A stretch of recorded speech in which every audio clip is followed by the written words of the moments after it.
right, here we go. Facebook and Instagram Live. Derek Jonhson here, also known as Rattletrap 1776.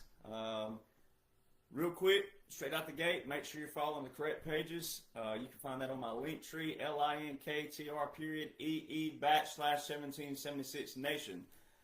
Put in an appeal. I finally won the appeal on TikTok, where I have my official TikTok, where it's removed the little thing that said suspicious account. So make sure you're following the correct TikTok. It's official Derek Jonhson. Official Derek Jonhson. Also, scammers and frauds have gotten so good. What they're doing is you got to be sure you follow the font. Make sure you see the little font. Make sure it's 2 F's in official, DEREK. JOHNSON, no underscores, nothing. Just official Derek Jonhson. That's my new TikTok. I think it has 24,600 followers. So that's like my 7th or 8th TikTok. So, anyways, so it's gonna be jam-packed tonight. I've got 7 pages of notes, but the first 3 or 4 are gonna be pretty quick. So no need to panic. But this is going to be an epic one. This is going to be the one that just, again, I think all of them are just because I have the blueprint. But, you know, we're in this new element. You are, not us over here on our side, but you are where now it's about to get even more where you got to kick it in full drive. There's so many people out there who are fakes, posers, frauds, scams. Regurgitators, they're all trying to look cool, and everybody's trying to look apart. You got to be careful. This is discernment, heavy discernment. We've been talking about discernment, but you've got to truly listen. So many people are just trying to hear, but not listen. All right, so 45-47, I always started out, obviously, 45-47. 45-47 is a strategy, all right, but it's a military strategy. Therefore, you're going to want people who are military first. It's not knocking good people out there. There's a lot of good people, a lot of good different voices per se, but until you have a foundation in military law, military orders, irregular warfare, unconventional warfare, guerrilla warfare, asymmetrical warfare, all the different... you're going to be lost because there's an element going on with President Trump that's federal, but then there's a massive element over here that's military. And that's why so many people are still looking lost and just following anything that has a new mouth, a new face, got muscles, whatever it is. All right? Military don't work like that. And what's so humorous about all this is 4 years ago, I went from people trying to steal my federal trademark, trying to prevent book sales. Now we got douche canoes out there who are sitting there telling their people, there's people in the comment box going, hey, you're taking Derek Johnson's work. This is intellectual property. They're like, no, I've been doing this since 2016. Ladies and gentlemen, if you knew the laws and orders invoked, you would know that none of those were invoked in 2016. So these people... they think it's cool, but it's a military operation. And that's where the seriousness comes in. Because veterans, when President Trump told all veterans to remember our oath, he wasn't talking to them. So it goes back to you cannot maintain and sustain the draining of the swamp by replicating it.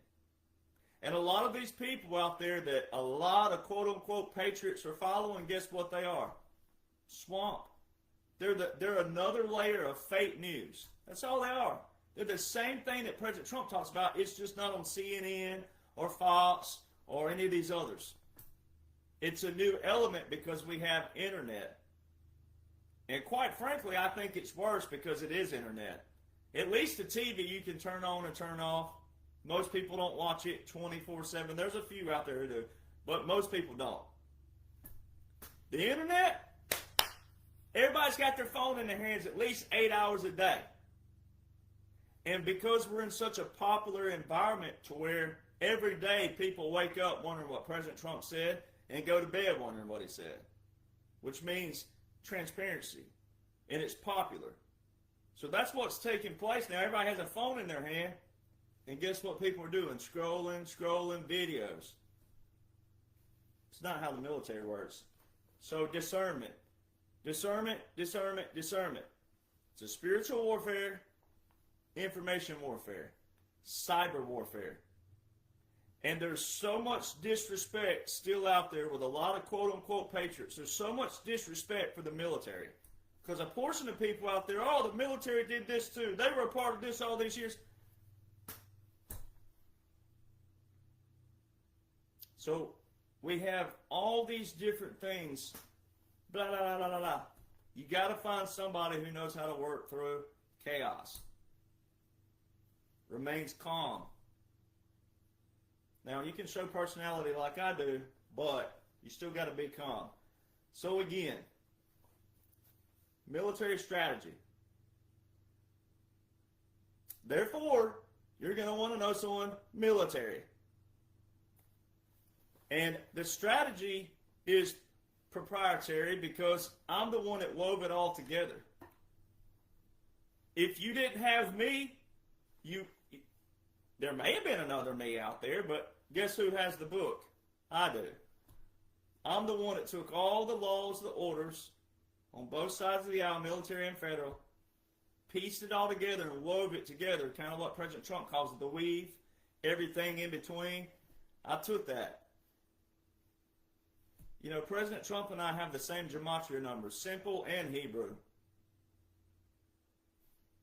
982138. So to a lot of these civilians out there, they think it's cool. And a lot of them are dudes, they're guys, they're males, so guess what they're feeling, ladies? They're feeling inadequacy. They're feeling something that they didn't do early on in their life. Military. So they think it's cool. It's a military strategy. It's a military operation. Now, we're not going to get to a layer and a level to where every veteran's going to be called up and called back voluntarily or involuntarily. But if we ever reached a place like that, guess who goes back? We do. Not these dudes. So you got to be careful because most of these dudes are regurgitating what all of us in the operation field are doing, and then what are they doing? They're misleading people because they can't think on the front, or they'd have written a book, and they don't. They don't write notes down. 7 pages of notes right here. They don't write it, and I write this right off the top of my head. I'm not looking at something. I write all this right off the top of my head. My family and friends know this, so those of you out there that don't know that, you wouldn't know that, and that's okay. But I write up the books. I'm independent, 0 ghostwriters, 0 editors. My books are #1 bestsellers. I wrote the whole thing right off the top of my head. Now the things I had to use from laws and orders that required references, naturally I pull those and source those in the correct spots. The work cited, right? But the weave, the portion in the backs where I summarized everything, that is all intellectual property. Now, the end goal is everybody to know your responsibilities and duties, but you don't do that by stealing it. So it tells you that what I got is good because people are trying to steal it and make it look like their discovery. But what ends up happening to those kind of people are the ones that end up getting into an office somewhere. They don't know who to hire. They endorse the wrong people and they nominate the wrong people because they didn't get there honestly. Guess what that was? The swamp. That's what you've already had. So why do you still follow that? Why do you still follow it? See, a lot of people are still following because you think everybody is playing a role and everybody. The military don't work like that. So stop disrespecting the military thinking like that. Your responsibilities and your duties aren't even here yet. You think you're in this fight, but you're really not. And I mean that sincerely, in a good way. You're not in this fight. You think it is. You think your stresses and your anxiety and all that. No. The playing field, the operation, we're taking care of that. That's the whole point, because no one knew how to identify the swamp. No one knew what to do with it. That's why every one of you are in a demand position. You're demanding things, but guess where you still are? In a demand. Because when you demand something, it means you're talking to someone superior to you. See what I'm saying? So, you didn't know this. Your fight is coming, and it's not a bad fight, but your fight is to prevent a future swamp. That's your roles, your responsibilities, and your duties, is whenever the military government is done by law, when the continuity government is done by law, when everything is revoked, we go back to a full constitutional government, that's when your fight begins. Already pausing on Instagram. Internet works all the time, and look, already pausing.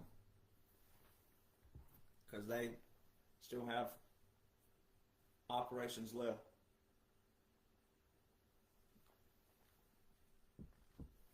Let me see if it comes back. Just give it a moment. If not, I'll go live later on Instagram and do it all over again.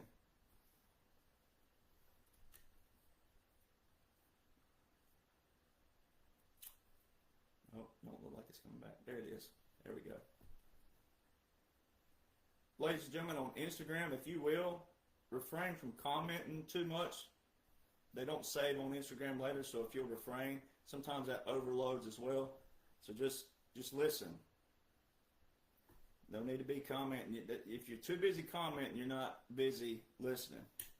All right? So, and I mean that respectfully. But too many people you're looking everywhere else, and you're not focused on what's coming.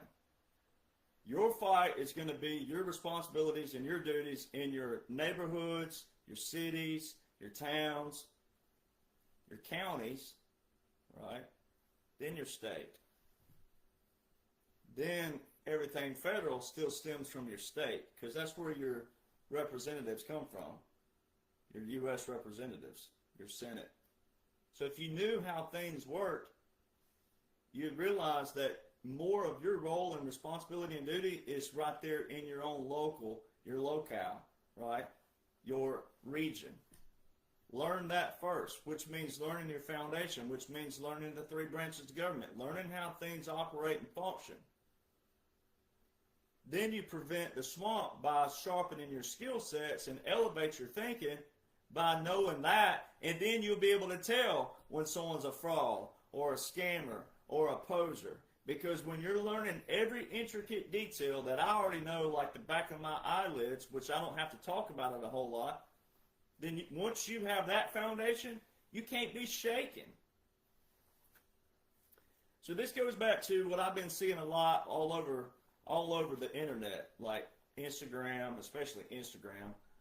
You got all these quote-unquote podcasters out there. They'll do these little videos and all these things, and everybody's bad. Oh, this guy was a female, and this guy was a bit. Dear God, baby Jesus, help us all. If everybody was bad that was in a category, then guess what that means? You're the only ones left, and you're the ones fighting for us? Ah. Woo. Woo. Like old Scooby-Doo. God help us all. So see, when you really use logic and some humor in there and go, wait, so everybody who was in a category, Hollywood, country music, that music, this, if everybody's bad simply because you were in a field, you know how many people would be left living? Because then you got to bring in businesses, organizations, you name it. I mean, you don't just stop there. You got to work your way down and go, oh, you go down to the Legion, the American Legion, and this, that, and other. You're all bad. So people corrupt people. It's not systems. It's not infrastructure. It's not organizations. People corrupt people. But see, that's why special operators have to get in and do what? Not be compromisable, but blend in to figure out who's doing what and where they're going and how they're operating, who's the gatekeepers, etc., etc., etc. So see, that's why so many people look atrocious out there. Oh, Derek Jonhson, he's been on podcasts with these people and these people. You don't think we're not operating, you damn fools? See, there's people out there wanting you to think there's somebody, there's some schmuck, some civilian, especially one out there. He looks like Mark Zuckerberg had a party at Nickelodeon and came out. Anyway, come on, people. So see, it goes back to your foundation sucks. If your foundation is that shaken and all shook up, right? If your foundation is that shook up, you're the problem. It's no, because if you knew the laws and the orders in vote right now, and if you knew the implications of all of them, you'd realize how awesome this is. There's so many visuals left and right that paint the picture. So, again, I'm not going to spend too much time on that. But see, the whiners, the complainers, and the demanders, you're all demanding something, but guess what you're not doing? You ain't doing nothing. You want us to do it. Oh, hurry up with this. Why is this taking so long? You guys are playing your little game and people are suffering. What are you doing about it? If we're not doing what you want us to do, then what are you doing about it? Whining, complaining, griping, fussing, in an inbox somewhere. You're not down at your town hall, city hall. If you think they're in a regular government, then why aren't you down there saying something about it? They're not, but if you realize, if you just learn the blueprint.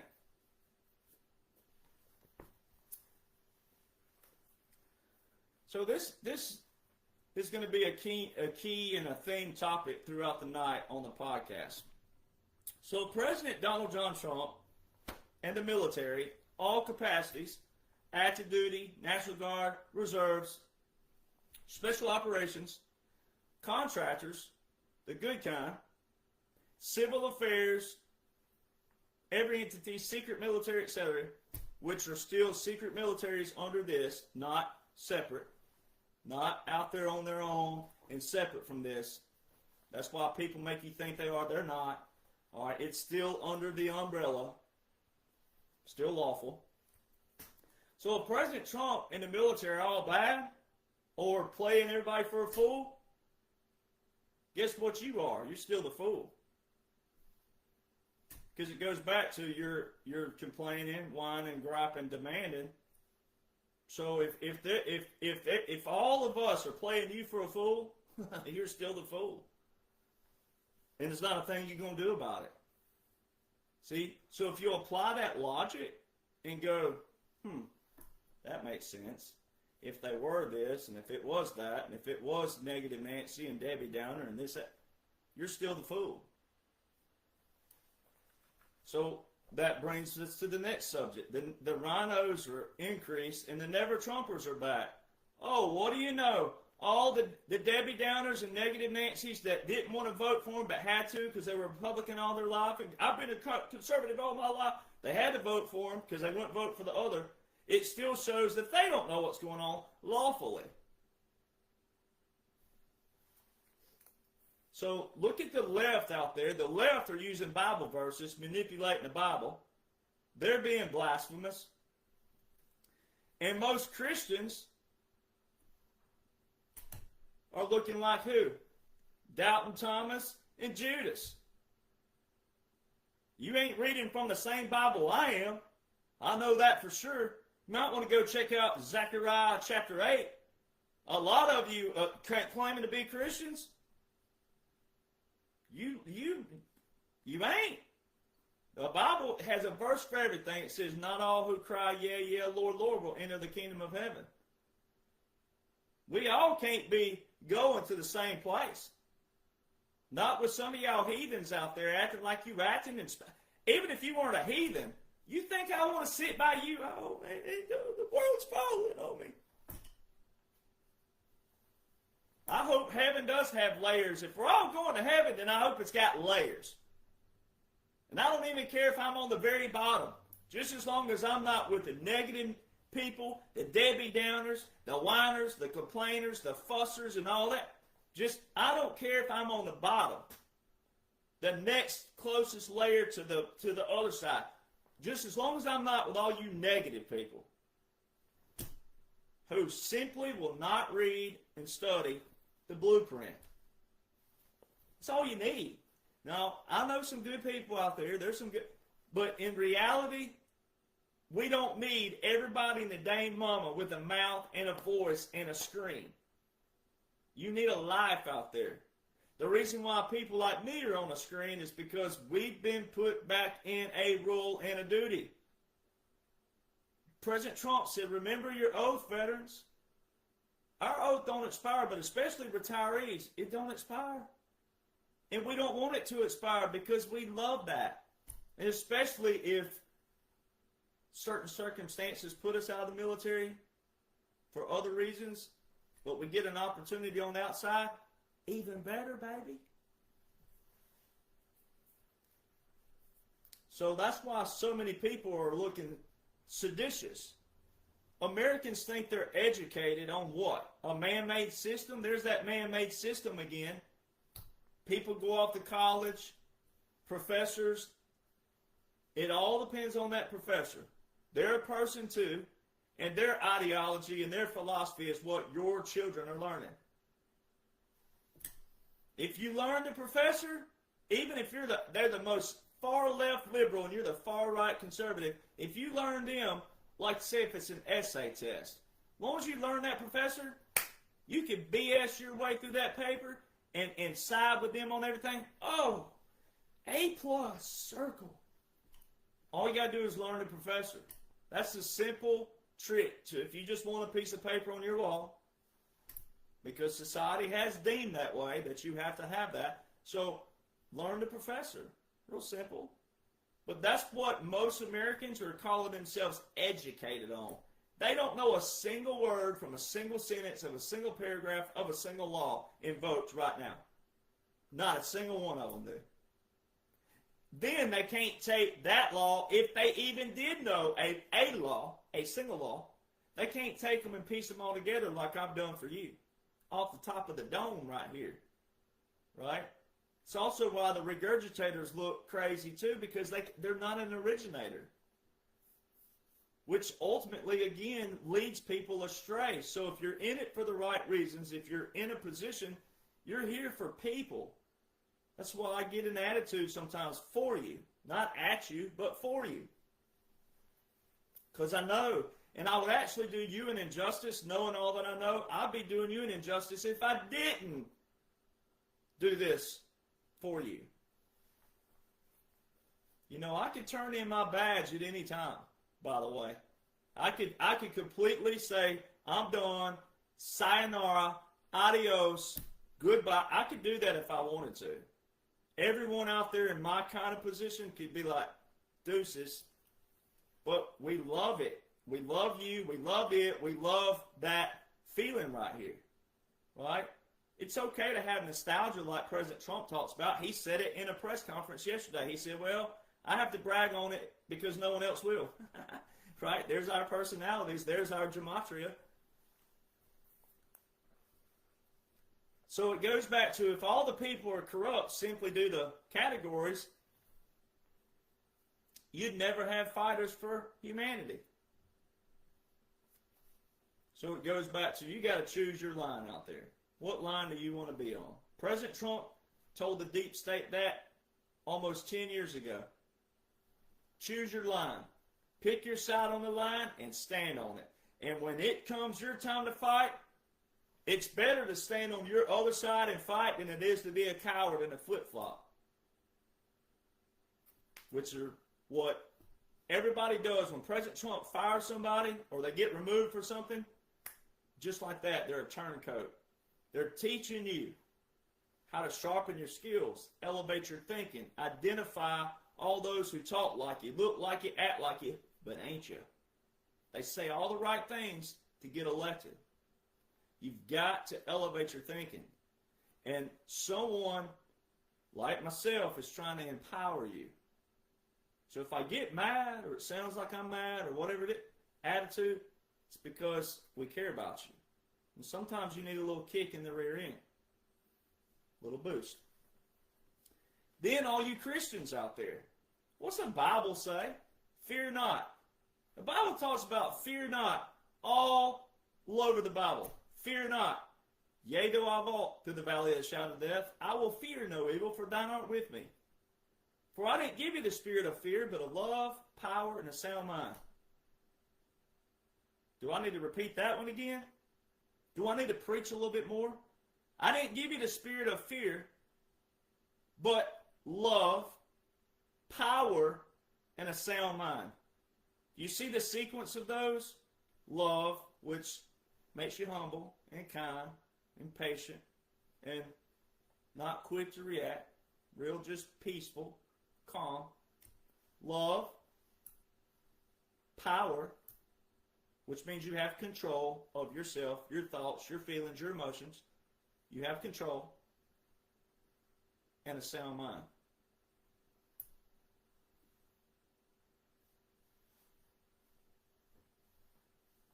Like President Trump does when he's at Mar-a-Lago. He controls the music. He'll. Real simple.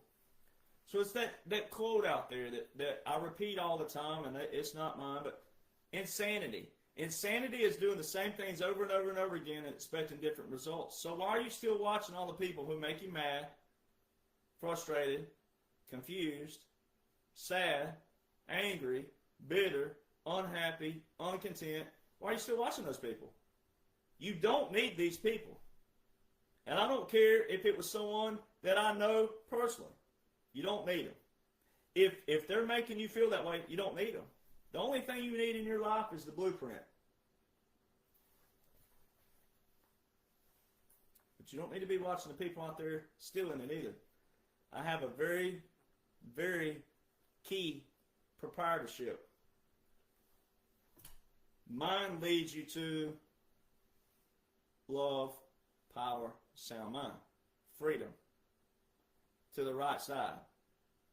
Prepares you for what's coming in the future to maintain and sustain and prevent the swamp from growing back. Therefore, you got to stop following the people who replicate the swamp. The Bible also says this. It says the devil is out to seek to devour, right? He came to, the thief comes to do what? The thief, theft. These people out there claiming that, oh, I knew this before. I'm the one with the book, the timestamps with President Trump before the dash was put on his ball cap. I'm the only one with the books. The thief comes to steal, kill, and destroy. So if anything out there, no matter it's a podcaster, a TV show, or whatever it is, if it's not leading you to positive thoughts, warm feelings, whatever, emotions, whatever, you don't want it. It's not of God. Now, I don't sit on my platform all the time and talk about God because that's just not my platform. It's not what I do, but that's who I am on and off the screen. And I've respected so many people all these years now with your beliefs that I feel like it's okay to talk about mine just a little bit because it does parlay into this. Because where we are right now, we're getting to the good stuff if you'll just hang on. Not just me. Just if you'll hang on, we're getting there. Because you don't want to look like that person. So that's why it's important to know the law is a written discipline. Words matter. Punctuation matters. Grammar matters. The dash matters, right? That's not just a visual. That's not just, oh, yeah, well, we meant to put a little and symbol there or a comma there. No. Very strategic. So it goes back to ye of little faith or no faith. You get to decide that. But it proves people with high IQ always rises to the top. All right? I'm like President Trump. If you're not going to brag on me, I'll brag on myself. And then fighters fight. If you call yourself a patriot, patriots fight. Why you looking the polar opposite? Fighters don't get negative or any of those things. I'm going to read a passage here from The Art of War for you, specifically for this. that I was reading earlier. It's like a preacher here. Soldiers, when in desperate straits, lose the sense of fear. If there is no place of refuge, they will stand firm. If they are in hostile country, they will show a stubborn front. If there is no help for it, they will fight hard.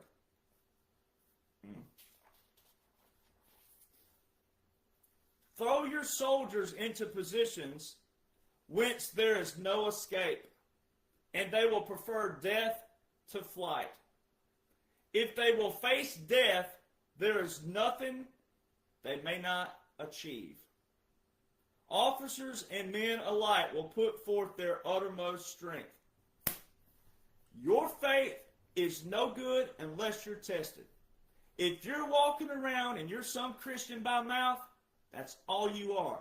Your faith is no good until you're tested, until you're thrown in the fire. And that's why one of my favorite scriptures and stories in the whole Bible, and it's a Southern gospel song out there, where the little kid asks his mom, he says, Mom, if 3 went in and 3 came out, where'd the 4th man go? If you don't get chills like I do, I wish I could roll my sleeves up. I've got chills again just by saying that. Can you imagine those Roman guards looking in the fire and telling the king, we threw 3 men in the fire, but we saw 4. We saw 4 men in the fire. You threw 3 in there. There were 4 in there. God and Jesus, they're with you everywhere. And all of you, ye of little faith out there, boy, you sure aren't showing it. You show you don't read the Bible that I read from. You show you know nothing about the God that I know. You know nothing about the Jesus that I know. Especially all of you Israel haters out there. Oh, yeah, you call yourself a Christian, but you're hating on... Woo! So guess what jumping ship does? You want to jump ship? Go right on ahead. Sayonara, baby. Get off the ship. We don't want you on it. Right? It don't matter if we roll into port with 3 men on there and 100 left. Get off the ship. Jumping ship sets the stage. You don't really know the man you claim to support, do you? The art of what? The deal, but he has a book called what? The Art of the Comeback. You must not know much about him. Now you could say, oh, you guys are playing games out there, so you set all this up where he'll look like he's failing and then roar back. No, you set it up. You're the one doing it. If everybody was learning and reading and learning their responsibilities and their roles and their duties and knowing what they're supposed to do, there's still Republicans out there that President Trump will nominate, and they call themselves MAGA, and President, I don't know about that one. I'm going to vote for this guy because I like this guy. We're in a military government. You're failing the test. And it's because you don't know what a military government is, and you don't know the importance of it and the significance of it, and that it's lawful, and that it's for you. And the wheels on the bus go round and round. So see what's happening, what's going to happen. You jump ship, and when they unveil everything to you, it's going to expose all the posers, the fakes, the frauds, the scams, the regurgitators, the people who are and who ain't. It's going to show who is and who isn't. It's all going to work itself out that way. But you're going to remember me, and you're going to remember these videos, and you're going to remember these times. You're going to remember that, especially those that jump ship. Your friends and family out there, Patriots, boy, Thanksgiving's going to be fun. Christmas is going to be fun.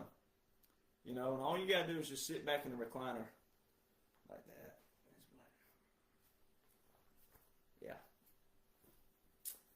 So, it's going to teach discernment. You're going to get it no matter what. Who is and who isn't. And then again, you can't drain the swamp by the same manner. Right? So you can't maintain and sustain it, especially by replicating it. You don't replace what you just got rid of. So that means you got to do what? You got to have sharpen your skills, elevate your skills, and know by not just language, but actions. But the language still has to be there to match the actions, right? Because what will happen is if you overdo it on the actions, but you don't know the language, then you can make your own, and then eventually someone who gets compromised, you may not be compromisable, but they may be, they'll write their own to where that's okay, and then all of a sudden you'll have another flippage of the swamp again, and they'll write their own laws, they'll write their own language, they'll write everything that benefits them and not everybody. So we're getting to the good stuff here.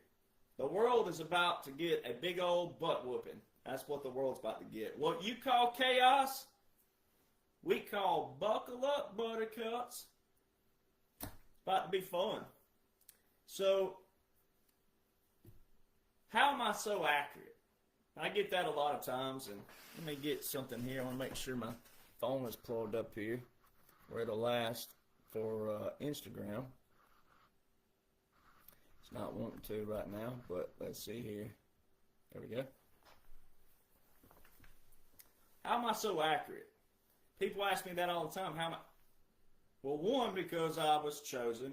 It's my purpose. It's my duty. It's my responsibility.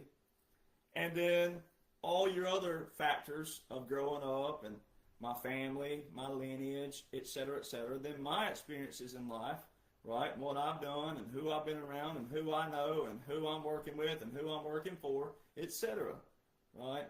But again, you know, I'm a veteran doing what I'm supposed to be doing.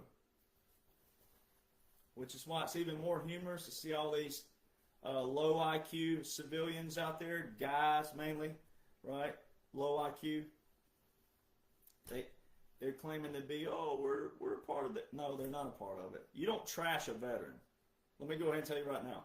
Now, veterans like me can uplift and inspire other veterans going, hey, how come you don't know the laws that you served under?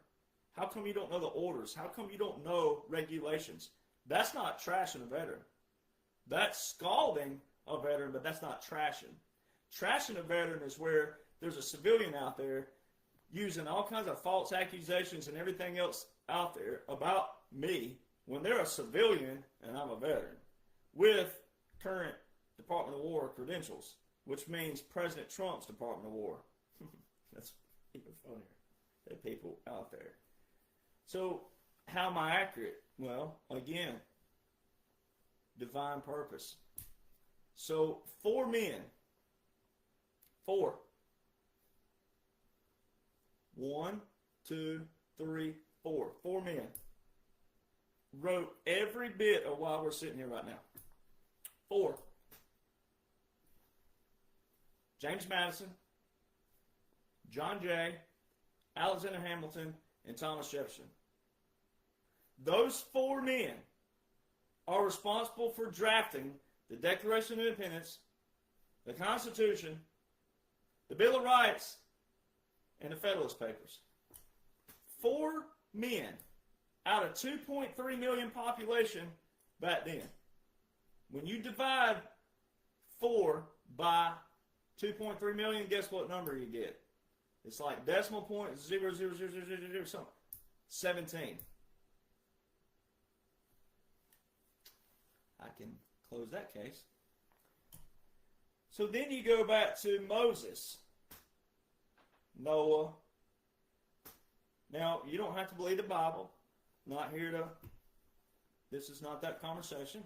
But for those who do claim to be a Christian, you know about Moses, but what were the other people's name in the wilderness that he led out of the wilderness? You don't know their names, do you? Noah. Whether you believe that's true or not, doesn't matter. Noah and his ark. You know the other people's names?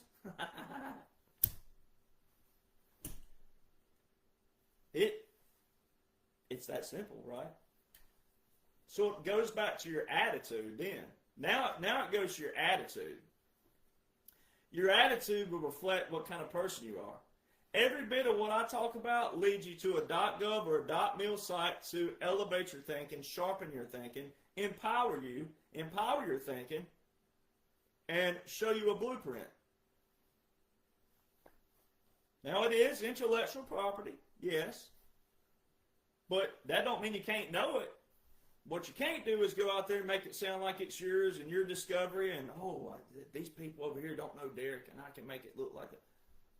But other than that, it's public information, the laws and the orders. I'm the one that wove them all together and showed you the military government and all that. So it goes back to your attitude. What's your intent? What's your motives? What are you in this for? What are you doing over there where you are in your world? So it goes back to team members. That's why military, if everybody would think like the military, where you think about your brother and sister first, not yourself first, but when it's reciprocal, they're taking care of you too. And then everybody's taking care of each other.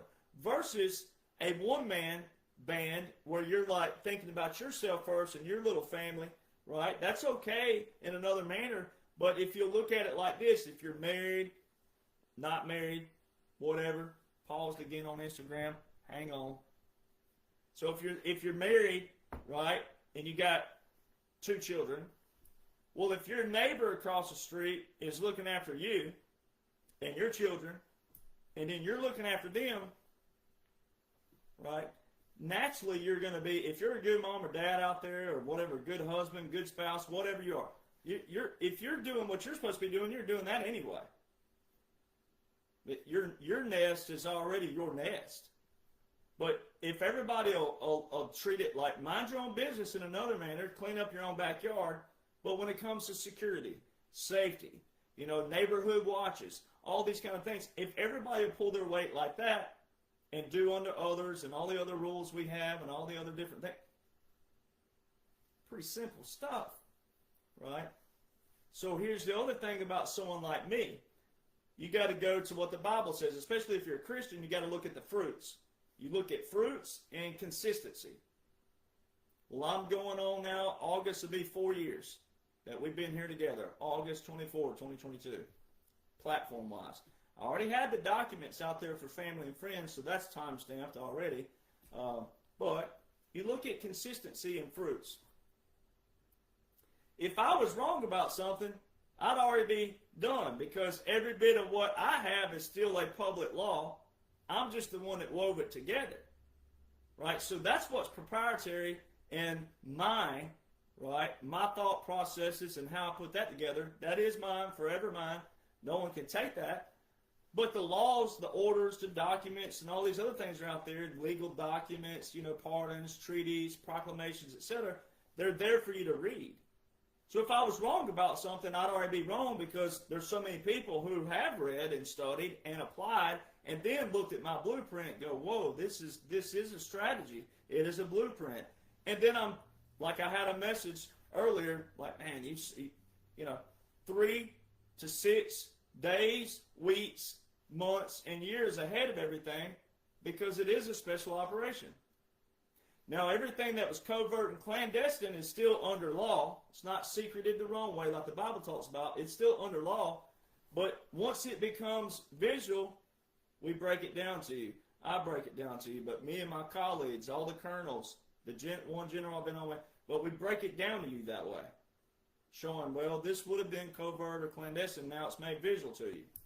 That's why it's so funny out there when people will get on their podcast and they'll act like they discovered something about an actor or something like that. And you're like,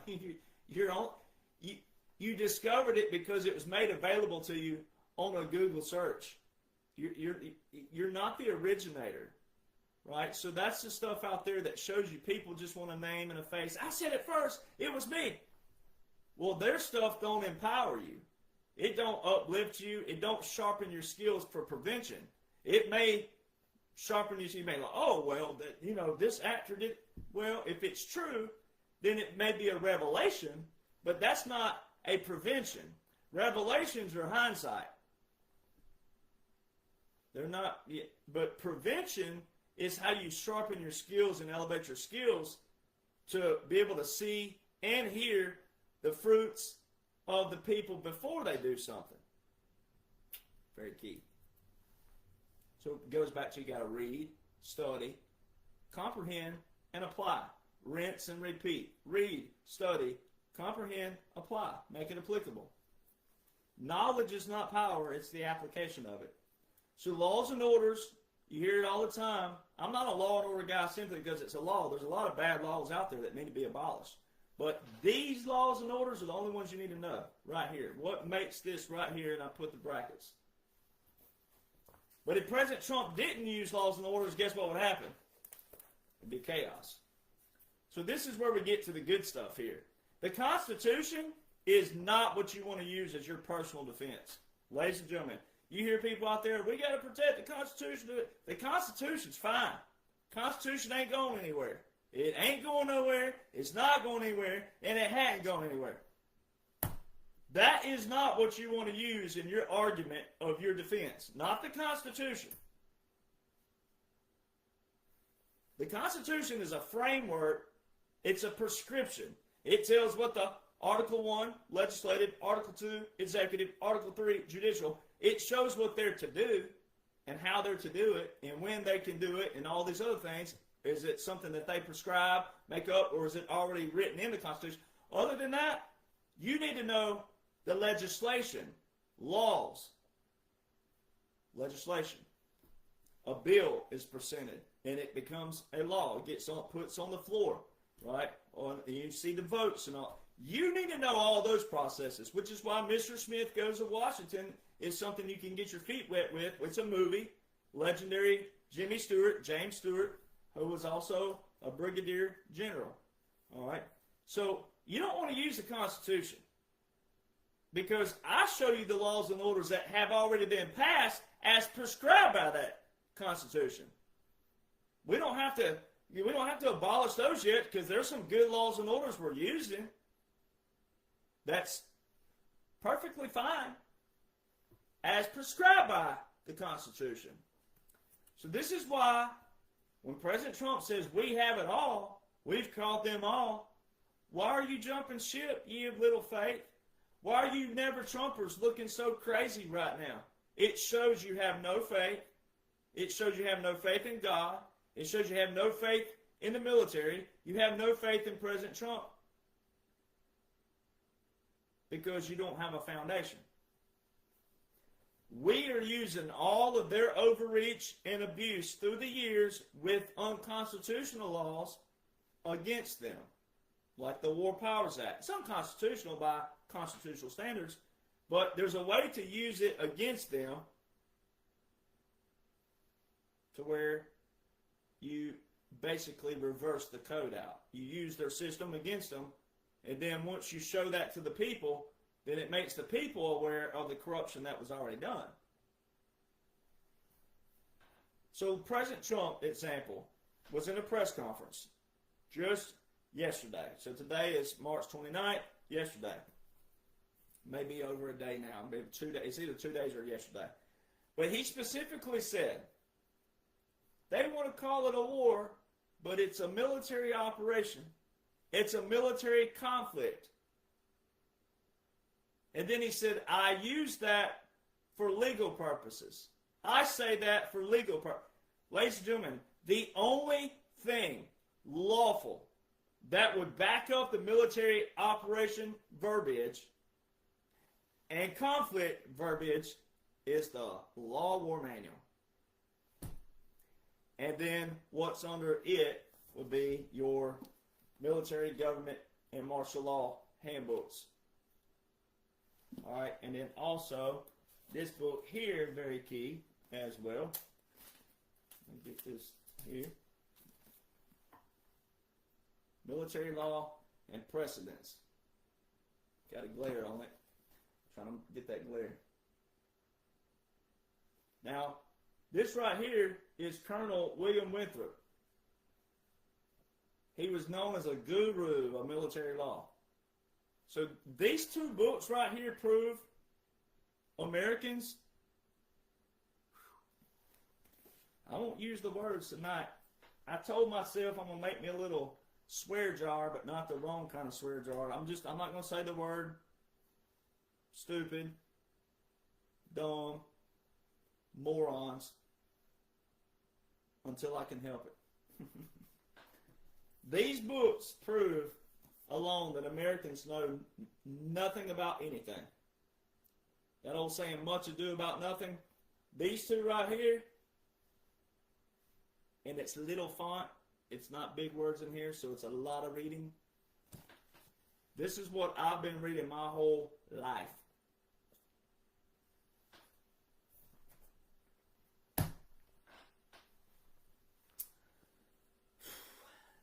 So it goes back to 99% of Americans have zero knowledge on military government jurisdictions. And then it goes back to, who would you prefer? If you got walked up to on the street or right now and I said, here's a poll, would you trust the military or a bunch of suits in D.C.? If you didn't know what's going on right now and you thought we're still in the same old, like a lot of people do, if you think this is a regular, real, just presidency, then do you trust suits in a tie in D.C., congressmen and women, or do you trust the military, generals, admirals, all the divisions? Which one is it? And if you say neither, you deserve to be slapped and deported. All right, so there's that. There is the one that almost gets to the swear jar right there. But you only have an option. You have two options. Which one? So shouldn't you want a veteran that, even if you didn't think or believe that I have what I have, which I do, I have full credentials to the Department of War. All right. There's some cool things coming up in the future. We're getting ready for some stuff. All right. Been working on that daily. All right. And so even if you didn't believe that, and even if you didn't believe in, certain things like being recruited extracurricular outside of things or whatever, even if you don't believe that, just on a simple, don't you want a veteran that knows the laws and the orders of the military once you find out that there are separate laws from federal and state? Wouldn't you want a veteran that knows how to keep this oath the correct way, transparent every day, full name, full face, right here, I'm actually me, right? Not wearing a bodysuit, anything like that. I mean, people have been around me. Shouldn't you want that person? So why are you following all these people out there that have gone down these unnecessary rabbit holes? They're not even really rabbit holes. They think they're rabbit holes, but they're not. They're going down gopher holes that have rattlesnakes in it, and they think it's a rabbit because they're high as a kite and they're smoking something that Willie wouldn't touch. All right, but there's actual good rabbit holes, but those rabbit holes lead you to a foundation still. Like, yeah, there's a bunch of stuff you've been lied about, no doubt. But at the same time, does it add to the operation? No, it doesn't. So it's like President Trump says in 2020, the cure cannot be bigger than the problem. So if you're following all these things, you're just all over the board, you have no foundation because you're all over the board. If you want to believe in all these other wackadoodle things, great, do it on your time.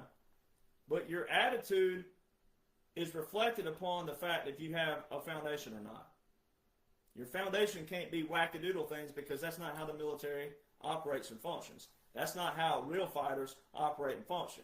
We work on a foundation, a simple strategy, simple blueprint, and we roll with it. So it goes back to who's in command. And that's where I'm going to read a passage, if I can find it really quick. I didn't pull that up this time, but let me see if I can find it really quick. It's on page 33, I do believe. Yeah, right here, page 33 of your military government. See, if you don't have someone that knows what page it's on. The character of government to be established over a conquered territory depends entirely upon the laws of the dominant power or the orders of the military commander.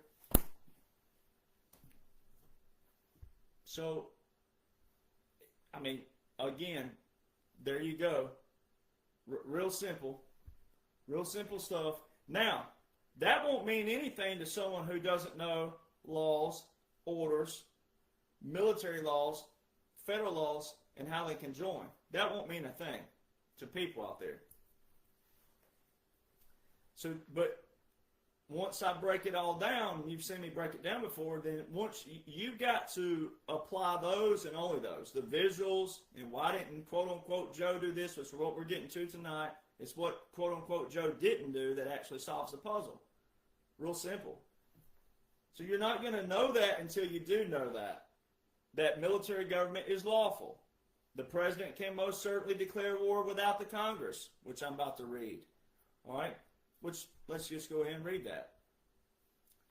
Military government, martial law, same booklet, but I'm going to read it off the PDF form. Necessity, president meeting war emergency.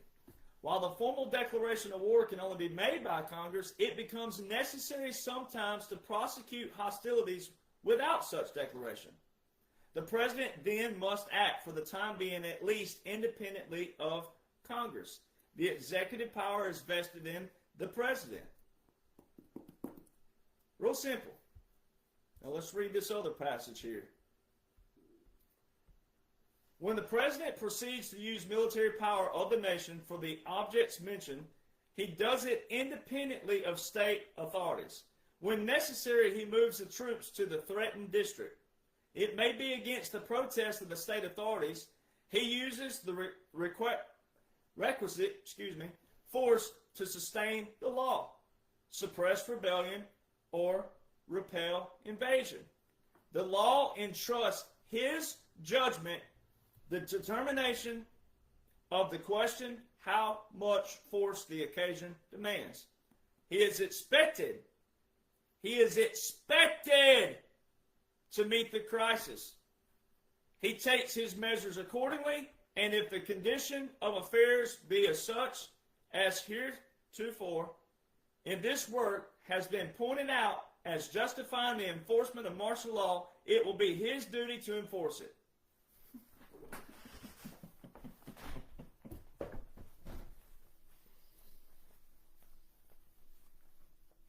Get my VA workout in.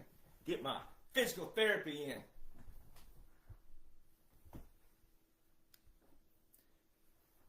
So depending on the circumstances of each case, a subordinate military commander entrusted with great responsibility and whose discretionary powers are equal to the duty imposed upon them might be authorized to enforce that law.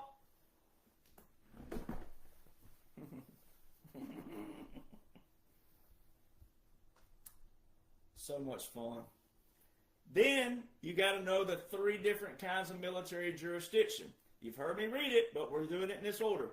There exists no law or body of authoritative rules of action between hostile armies, except the branch of the law of nature and nations, which is called the law and usages of war on land.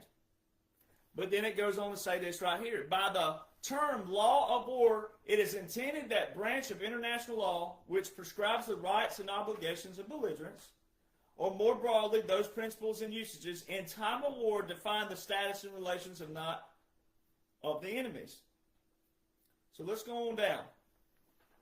Let's read this one right here. Unlike military law proper, the law of war in this country is not a formal written code, but consists mainly of general rules derived by international law, which is even bigger, supplemented by acts and orders of the military power and few legislative provisions. Now let's bounce back to that really quick. It says specifically, not a written code, but it says international law, which is even bigger and more important because of all the capitulations you saw with President Trump. All these nations that are for President Trump, that's why these liberals, rhinos, and never-Trumpers, and all these weary, quote-unquote, patriots are looking atrocious. Because the Law of War Manual supersedes the Constitution. The Law of War Manual supersedes and makes your Bill of Rights ineffective when there's a military government, which we're about to read about. But listen to that. And then it tells you right here, unlike military law proper, the law of war is not a formal written code, but consists mainly of general rules derived from international law, supplemented by acts and orders of military power, and few legislative provisions. In general, it is quite independent of the ordinary law. On the actual theater of military operations, as remarked by a learned judge, the ordinary laws of the land are superseded by the laws of war.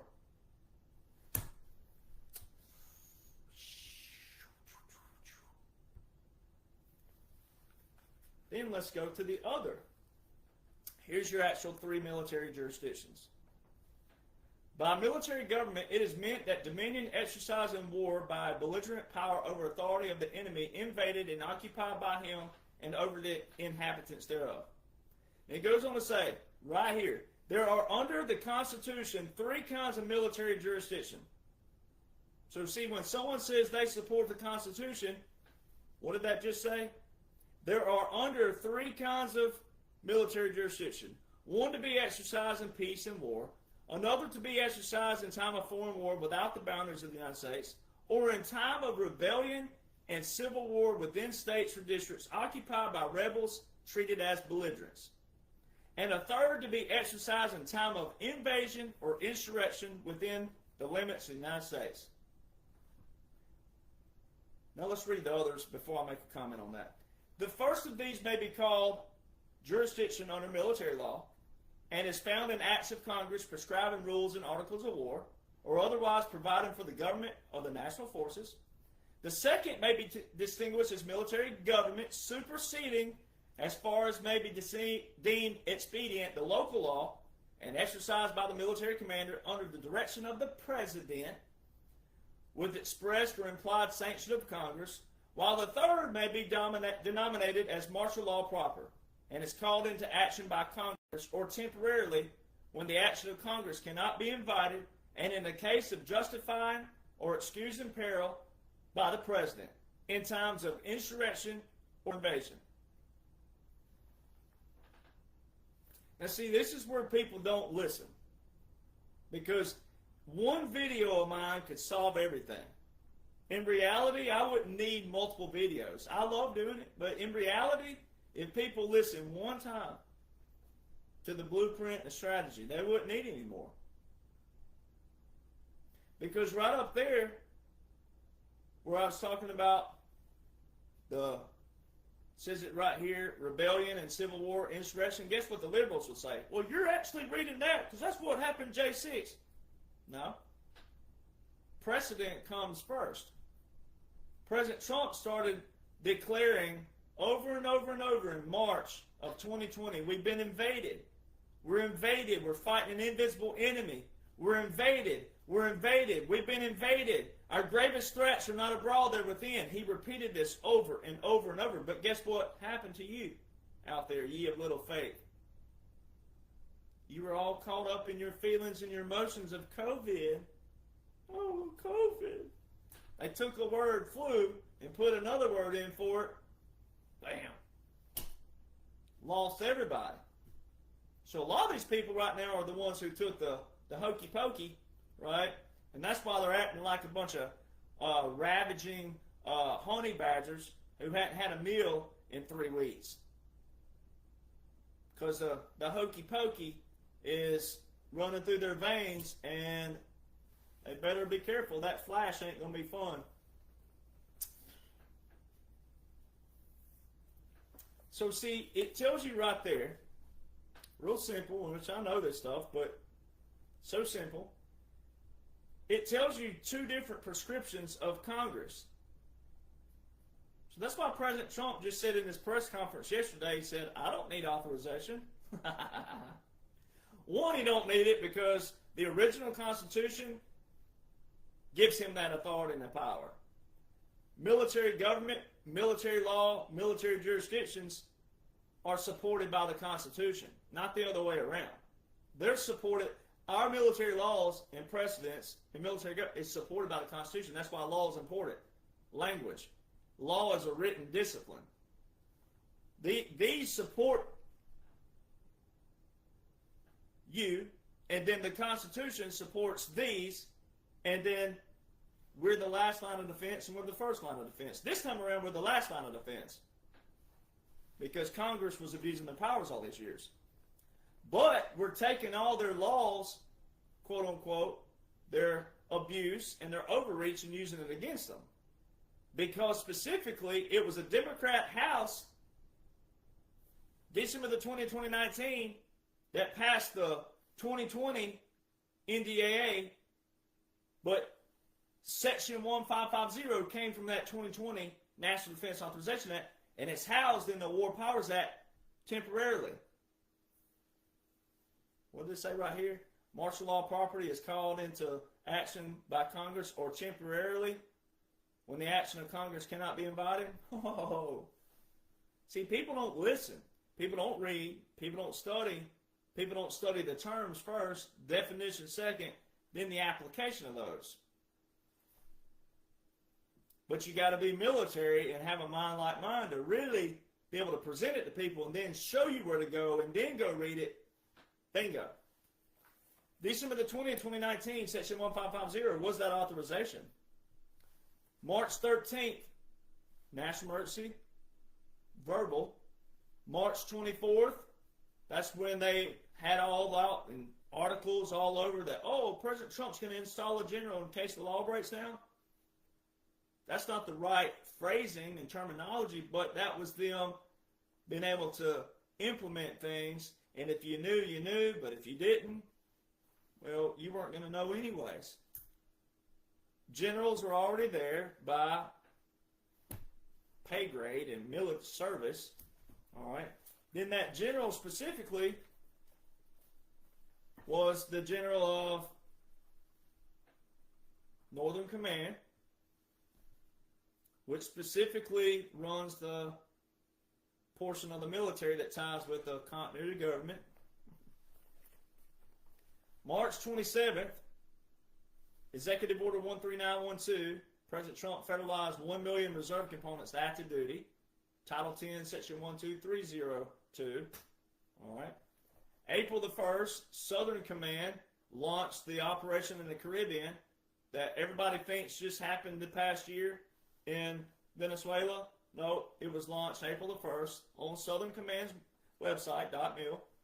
All our joint partners, everything, right there. You can read it to this day, and it tells you its archive page. All right.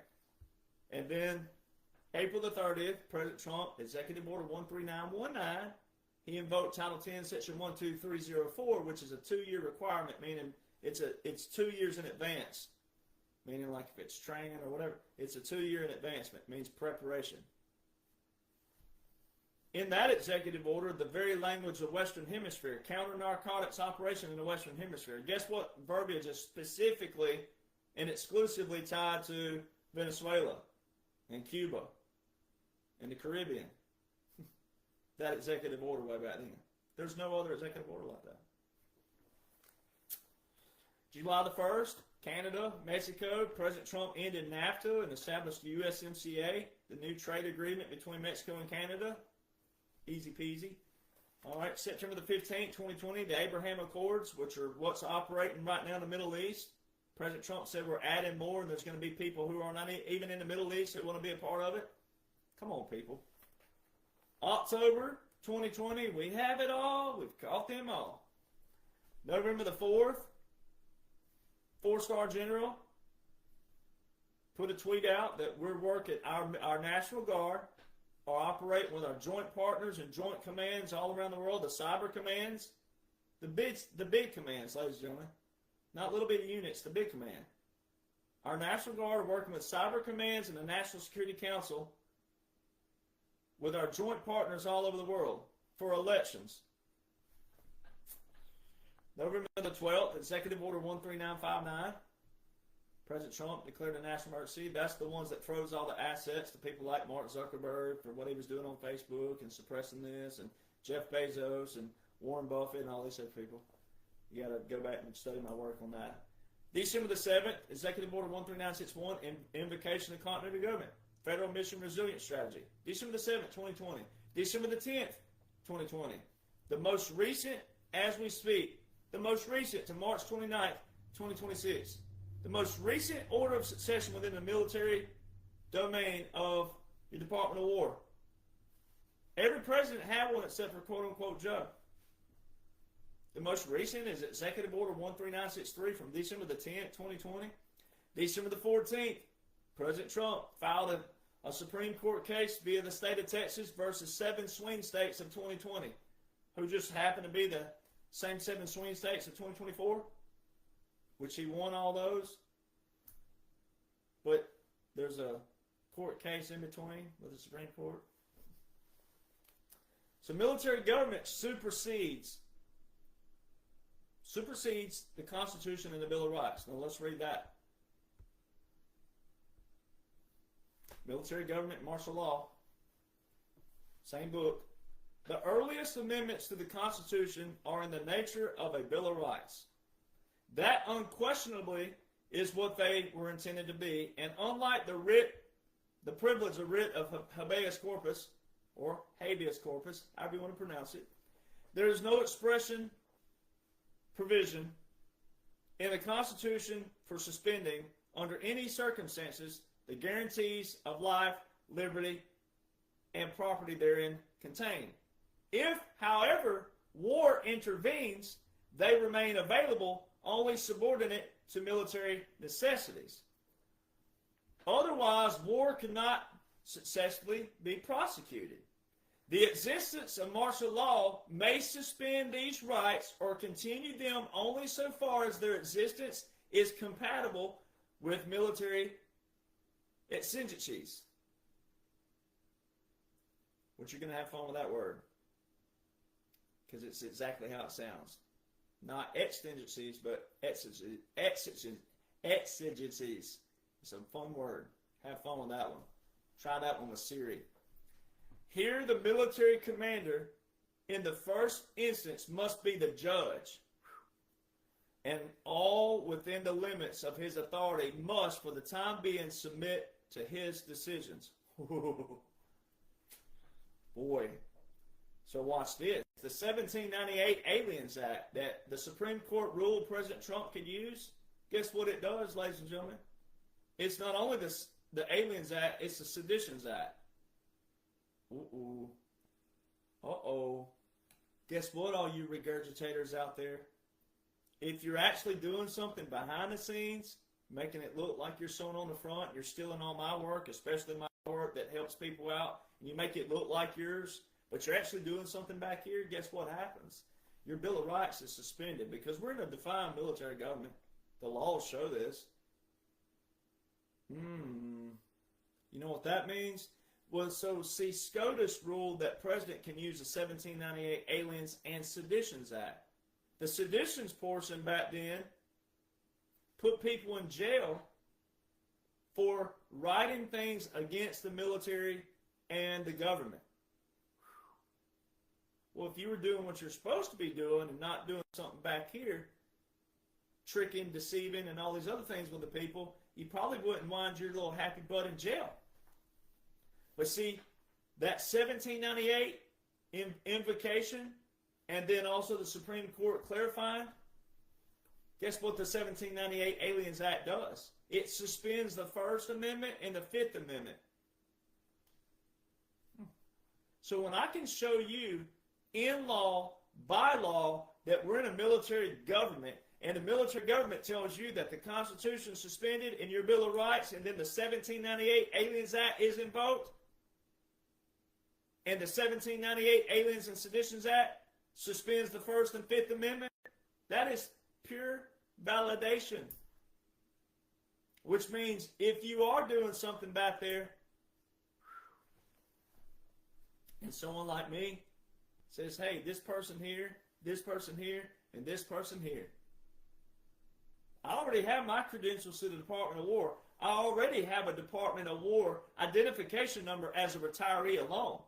But I also have full credentials in another manner. So guess what?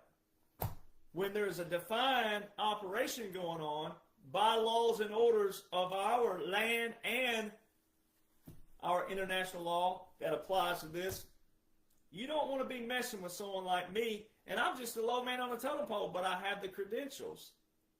And my work speaks for itself. And the people I know, they're watching too.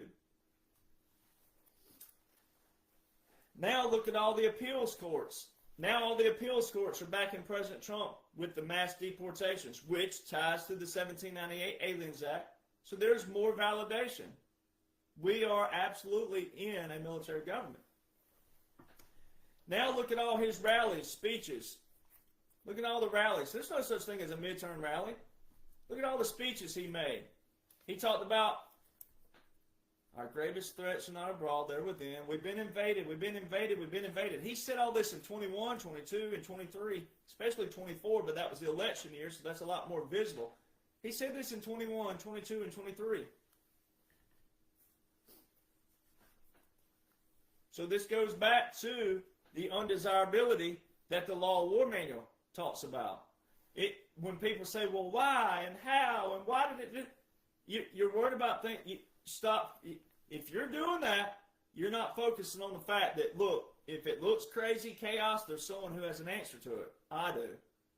And I'll lead you to the people who are also good people. All right? It is a crap show out there. There ain't no doubt. There's people all over the board. I've been on podcasts 4 years ago, 3 years ago, 2. There's people who are and who ain't, but you got to get in there and save the people. You got to get in there because they have an audience. So you utilize them for their audience. You got to get to the people. So when you're a good guy and a good operator, it speaks for itself. The way you tell that are the fruits and the consistency, but to see the fruits and the consistency, it means you got to know what? The substance of that. Pretty simple. The undesirability, though. The Law of War Manual talks about it's undesirable to have to do this. In reality, everyone should be fishing or hiking or hunting and happy-go-lucky and not focus on materialisms in life and all these other things. It shouldn't look chaotic like this. It shouldn't look turmoil like this. It shouldn't look tumultuous. But because so many people think they're educated on a man-made system, or because of this, this, and this, and you're listening to everything that has a mouth and moving lips, moving here and this, that, well, that's their opinion. That's their First Amendment. No, it's not. That ain't how the First Amendment was written. The First Amendment wasn't for you to use that against someone. The First Amendment was for things to do with the subject matter. You can't just walk around going, I have a First Amendment, and I can say that. Depends on who the commander is. Depends on what the law is. Depends on what you're saying. If you're speaking against somebody simply because you don't like them, you may incite someone to go hurt them. Guess what it's going to come back to? You, not them. They're going to get it already. But when they say, hey, this person was taught, said Derek Johnson's into all this, and I should have done my research, but I didn't. And then they have video evidence of you doing that. Oh, Derek Johnson's involved in this, that, and other. And you're just trying to get some clicks because you think you're somebody out there. Guess what happens? Especially if I survive, but my family and my team, let's say something happened like that. My family and my team are versed on this, so they're going to prosecute the ever-living hell out of you. But if I survive, boy, not only am I going to prosecute you, but I'm going to put a judgment on you if you don't have money. And again, I'm going to take all your money and donate it to something you absolutely hate. Right? So see, there's a reason why you need to know this stuff. You got to know your rights, and then you got to know when you don't have those, but you don't have those right now temporarily because of the other stuff going on. Got to smoke out all these rats. All these people out there saying they're a part of this team, they're a part of the movement. No. These people are money motivated, most of them. None of my pages are monetized. I can't because they put restrictions on it, but that's fine. I wouldn't do it, but none of mine are monetized. The only thing I have that you could purchase are apparel, but I've been a country music singer, so I've always had apparel and things of that nature, but I can't make you buy it. It's not like I'm over there holding your hand down going, you're going to buy this. You need this hoodie. I don't care you live in South Florida. It gets cold every now and then. People. I can't make you buy the book. You don't need the book. That's why when people say he's a grifter and he's just dragging this out, every bit of what's in these books are on all my accounts. You have to piece it together yourself. If you buy the book, it's in an order, but everything's here. And there's nothing coming new that's going to be new except for you're going to see the judgment. But I already have the judgment portion in the book as far as how they're going to do it, how it's lawful. That's all you need to know. Then you just need to sit back and wait. So this stuff is so simple. I only got 2 pages left, so watch this. This is going to be fun. This stuff is this simple.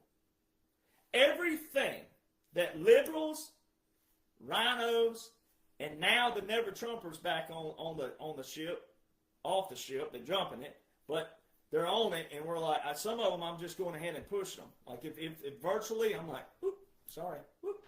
You know, remember when people were walking when you're in school and you walked up behind them and you kicked their back leg and you made their leg hit their leg, and some of them fell, but you know, but you walk up and you just swipe one of their legs and you make their foot hit their other foot and it trips them. Yeah, that's what I'm doing to people on the ship. Like, you know what? You're not going to jump, but we don't want you here. Go on and get off the ship. We don't want some of you on the ship. Now, you know, you should be on the ship, and you should want to be on the ship, and we should want you on the ship, but when you have a negative attitude and Debbie Downer and all this other stuff out there, and you don't want to read, study, and comprehend, well, the heck with you. Right? Because we want to celebrate with the people who we want to celebrate with. Right? We want people who knew and know the whole time and are appreciative of sacrifices that people like me and all my friends and family and colleagues have made for you. Naturally, everybody, President Trump deserves the celebration. Everybody deserves that. But everything you've witnessed, especially from 2021, 2017 to 2021 was a resetting of the legislative branch. The laws show this. Every unique law put into place, meaning invocation, the law was there, but the invocation of it, meaning we're going to enforce this, here's an order to match this law, from 2017 to 21, but from 21 to present day, every single thing, I cannot stress this anymore. When I say every single thing, I'm talking about all caps, put a period or a dash between every letter. Every, all caps, bold, underline, italics, whatever you want. Everything from 21 to present day is President Trump on the offense. Not a single thing was quote-unquote Joe from 21 to 25 especially on the offense. And when you learn your basic fundamentals of executive orders and how they operate and function, national emergencies, how they operate and function, when you learn the basic necessities or the bare necessities, it's the bare necessities, the bare necessities. When you learn that, it's a no-brainer for sure. That's why so many people are following. That's why my books are selling like Krispy Kreme donuts in front of a Weight Watchers event. Because the books already have it. It's already predated. It's there. The blueprint's there. The strategy's there. Nothing new is going to happen except for the revelations. But you need to know that. And when you know that, you're going to be like, we're about to go over again, and I'm going to rattle them off as fast as I can. But not a single thing is quote-unquote, even for the people who think that quote-unquote Joe and everything is in real time. Even if that, okay, play devil's advocate, I'll put that ball cap on, the cowboy hat, I'll play the devil's advocate. Even if they thought it was real time, not a single thing has been on the offense. So June the 12th, the Law War Manual was reissued. The Law War Manual took all your Libre Code of 1863, the Nuremberg trials, the Geneva Conventions, the Hague Conventions. It took law war manuals from Canada, Germany, Australia, and Great Britain, and they took all the strengths of those. And by the way, our military law and military government and military, most of our literature that predates 1775, most of our military laws and war articles come from Great Britain, by the way. So see, it goes back to people corrupt things. It's not the nation. It's not the organization. It's not the institution. It's people who do. Now, there's some institutions that were created by bad people, sure, and the institution reflects them, absolutely. But not all institutions, organizations, infrastructure, systems are bad simply because of those. It was the people who got in there and put an illusion around the name of that organization, and then it became known as that because you couldn't separate the two.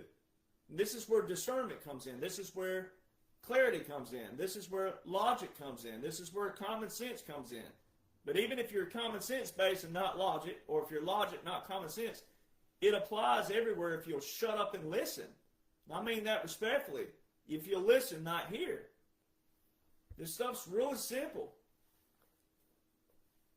Military lawyers and federal lawyers took all those that I just mentioned and combined the strengths of those and put out a new law of war manual, meaning this is a lot more effective and it's efficient.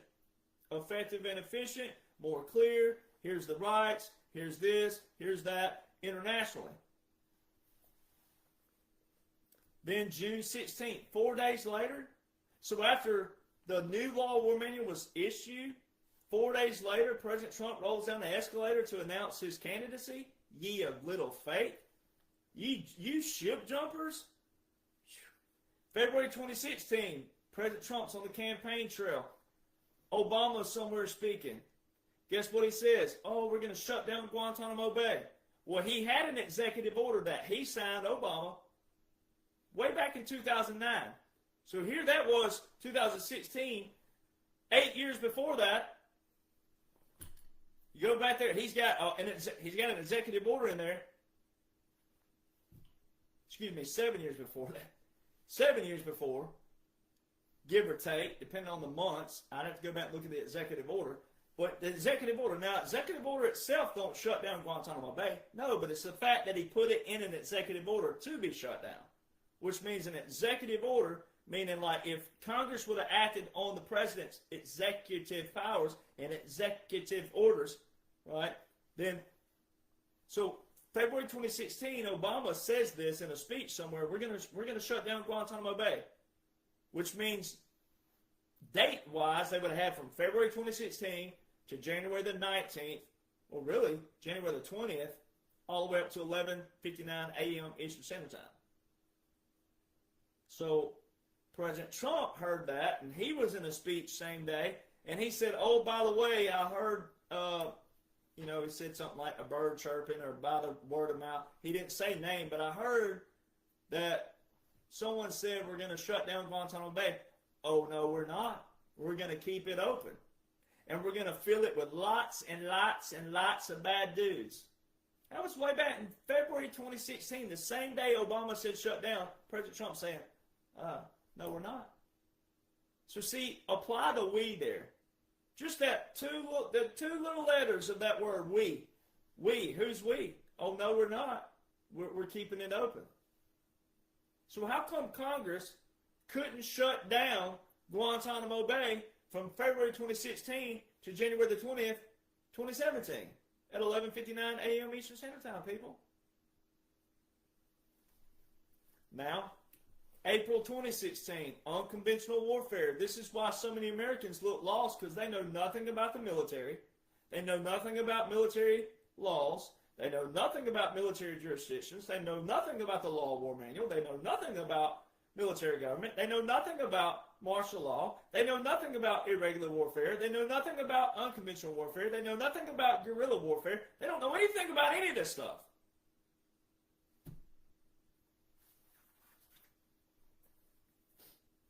April 2016, unconventional warfare, special operations,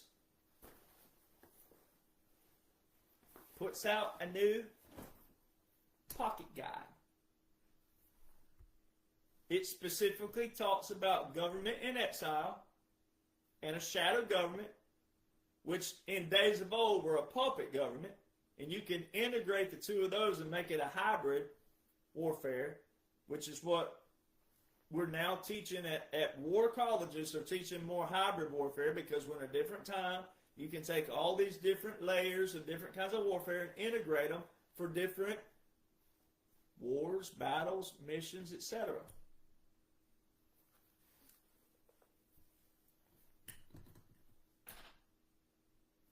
April 2016. The pyramid in there is for a revolution and for resistance, meaning like, hey, we're going to throw a revolution. You got to go read that. Everything you've been seeing, majority of it is out of there. A lot of these quote-unquote protests are strategic. They're psyops. They're to get people involved in certain ways. Some good, sometimes smoking out more rats. Right? So you can call that entrapment all you want, but if you knew what you're supposed to know, you wouldn't get your butt trapped. See how that works? If you were doing what you're supposed to be doing, you wouldn't get trapped. That's why when people yell entrapment, well, what are you here for? Why did you respond to this on the internet? Why did you respond? Well, what are you here for? If it's entrapment, you shouldn't be here. Come on. I'm just saying. Ladies out there, you real patriots, ladies, women, if your man's out in a bar somewhere and he gets caught with another woman, he shouldn't have been at the bar, should he? He should have been at home, shouldn't he? Right? Yeah, I mean, it's pretty common sense there. So the resistance pyramid has one word that changed from 1966 to 2016. 50 years. One word. Went from agitation to assassination. So we can use assassinations for special operations? Hey, boo-boo. All right, so May 2016, out of nowhere, just out of nowhere, the more liberal Supreme Court says, you know what? President Trump's running, but whether who wins or not, we need to clarify that military laws and military courts are separate from federal laws and courts. And guess what they did? They passed the Military Justice Act of 2016, which was in the 2017 National Defense Authorization Act. Who became president in 2017? So the defense budget for President Trump now has this Military Justice Act in it, and guess what it says? I'm going to read it for you. Signed December the 23rd, 2016, enacted the most significant changes to the Uniform Code of Military Justice, military law, in decades. And it says, with most provisions taking effect January the 1st, 2019. Not 2017, not 2018, but January the 1st, 2019, which means had to get all these people time, your departments out there, implementation of the new laws. Now watch this. Ooh, this is pretrial and evidence. Military judges have advanced authority to rule on investigative subpoenas and warrants for electronic communication earlier in the process. The Act streamlined the appellate process, focusing mandatory review on cases involving significant sentences, death penalty, punitive discharge, or greater than 2 years confinement. This streamlined, the Military Justice Act streamlined judges' decisions. Guess who appoints all the judges of the military, ladies and gentlemen?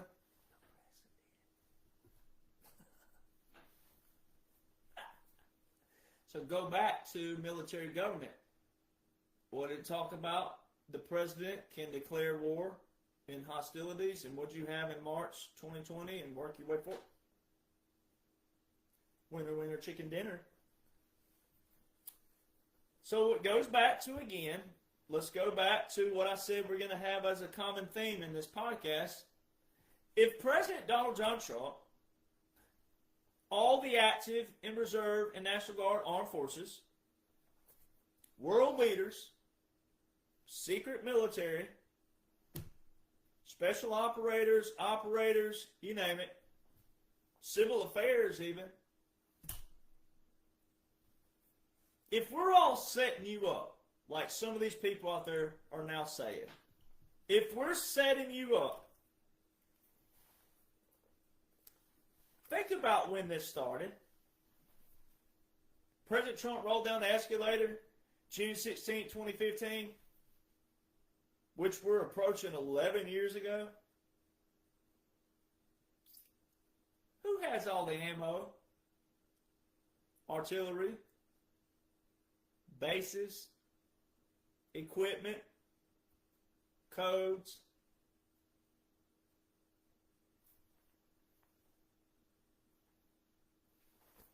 Me!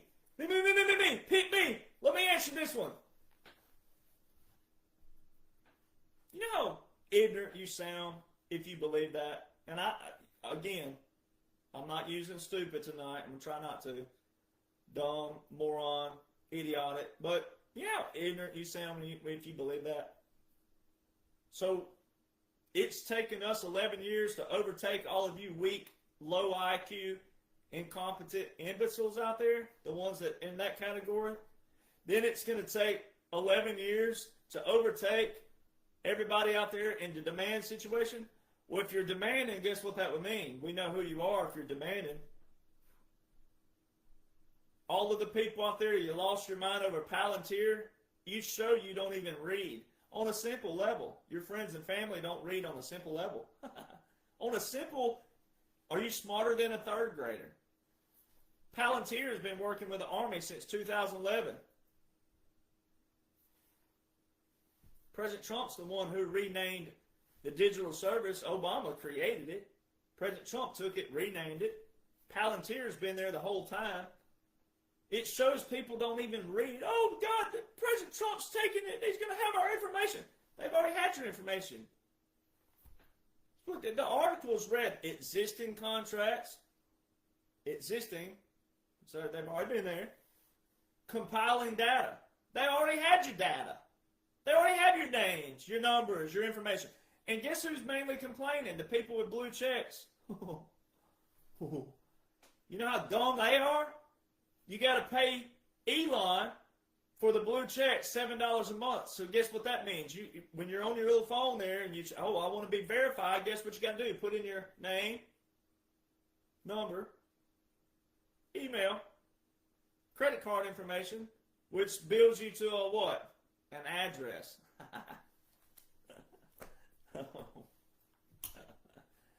Oh, man. Now, most of X is a captured operation because it's actually engaging certain people for what they're going to do. But still, for the ones who aren't, you look atrocious. So who has the ammo, artillery, equipment? And if you believe that all this has been a setup and President Trump is the Antichrist and all that, guess what you are? You're bait anyway. You're doomed anyway. That is how ignorant and swear jar all these people are acting and looking and sounding. So then you got to go to the crown. London, Vatican, D.C. So what are the odds that the Pope and the Queen die? What are the odds that every bank has been decentralized? We have crypto, gold, silver, and all these things. So President Trump's hammered the Federal Reserve. Who else did that? JFK. Who else talks heavy treasury? President Trump. Who else talked heavy treasury? JFK. JFK went around the Federal Reserve in January 1963, went round and round them, 4.3, 4.6, somewhere $1 billion. January 63, what happened? November 63? Yeah, okay. All right, just checking. So the Pope and the Queen, there's your London and the Vatican. Your decentralization of all the banks, that's already been verified and validated. State of Texas is the first state to issue the gold standard again. Where are you people at? I know that in English you're not supposed to end a sentence with "at," but we just got to be fun. Where are you people at? What the heck are you reading and watching? That's right, because you don't have a foundation. When your foundation isn't on the things that matter, especially our foundation, our original foundation, when your foundation personally isn't on the original, the origin of the four men who wrote the very reasons why we're here right now, you're going to be shaken every time. No wonder you're going to be a Debbie Downer, negative Nancy, and all these other things. No wonder your coffee tastes like cat piss. No wonder you're not happy. No wonder you're not content. You're really supposed to be content. Happiness fluctuates, but content. January the 20th, 2017, President Trump, we're taking the power out of D.C., giving it back to you, the people. You wonder why he's transparent every day? You wonder why he's a ruckus to other people out there? It's a ruckus because they don't have a foundation, and they don't like our foundation, which means they should probably get the heck out of this country. January the 20th, 2021. How is it so difficult that I'll still get angry faces. People are angry because they think that quote unquote Joe and the deep state did this on. They weren't in charge, ladies and gentlemen. The funeral service, the funeral that quote unquote Joe was displayed, that wasn't them doing that. That was us doing that to show you what you're about to witness ain't real. And if you know this, or if you know my formula, if you know my blueprint, if you know my strategy, if you knew my intellectual property and what makes me unique and why people are trying to steal it now and make it look like theirs, because they're too ignorant to know what intellectual property is and what military operations are, authentic military operations of active national reserve, but also there's other cases, special operations of all kinds, secret military of all kinds, Department of War credentials of all kinds. Now look at all the capitulations, 2017 to 2019. This is when they actually took place, the heavy capitulations. Look at North Korea. Let's start with them first. Remember Hillary Rodham Clinton? Remember her? Yeah. Way back in 2015 and 2016, she started in on, a person with Donald Trump's temperament, blah, blah, blah. First off, it's President Trump now. Get it straight, everybody out there. It's President. It's wartime President. It's Supreme Commander Donald John Trump. I'm never going to call him Trump. I can't do it. I just can't do it. I can't do it.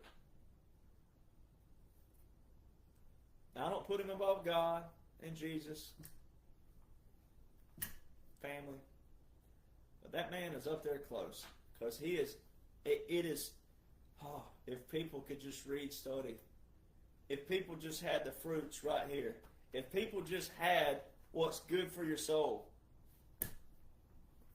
North Korea, the temperament of Donald Trump, he'll get us in a nuclear war. Where's the nuclear war, ladies and gentlemen? Where's it at? Oh, he don't need to have the nuclear codes in his hands. Where's the nuclear war? Where is it? That's 11 years ago, ladies and gentlemen. Where's this nuclear war? He was the first president to walk into North Korea. Japan. President Trump handed the trophy to the sumo wrestler. The emperor is supposed to do that first. Y'all wonder why they got a no kings protest? Because President Trump he's bigger than a king. He's the supreme commander of the world. Why y'all insulting my president like that? Calling him a king. He's the supreme commander of the world. He's bigger than a king. Enjoy your no kings protest, you morons, because he's not a king. He's the supreme commander of all the kings under Jesus Christ, the King. Did you see his letter he got from the Reverend Billy Graham's son, Franklin? Did you see that today, by the way? China. He was the first foreign leader of any kind, not just president. He was the first foreign leader of any kind to walk in the forbidden city of China in 500 plus years. Russia. Putin's soccer ball. That was a capitulation. Hungary. That's one of the leaders he met with many, many times. I meet with Hungary every morning at 2 a.m. in my refrigerator. But President Trump and the Hungarian president, prime minister. Syria. Did you not see who fled Syria? Did you not see that this quote-unquote leader just fled Syria after we destroyed the caliphate? Where have these people been? Saudi Arabia, the sword dance. That was a king ceremony. But because of all the other visuals, he's not just a king. He's a supreme commander. Did you see where Ukraine and Saudi Arabia made a deal today? But Saudi Arabia, President Trump was praising them all day yesterday in press conference. And then he was crowned the king there. He has good relations with them. And they're one of the Abraham Accords. So Ukraine, Russia soccer ball, Ukraine, you rhinos and never Trumpers, you're being played for fools in the right way. We're finding out what President Trump just said yesterday. You find out who your friends are, which I've been saying many, many times myself. India, Modi, and the Texas praised President Trump.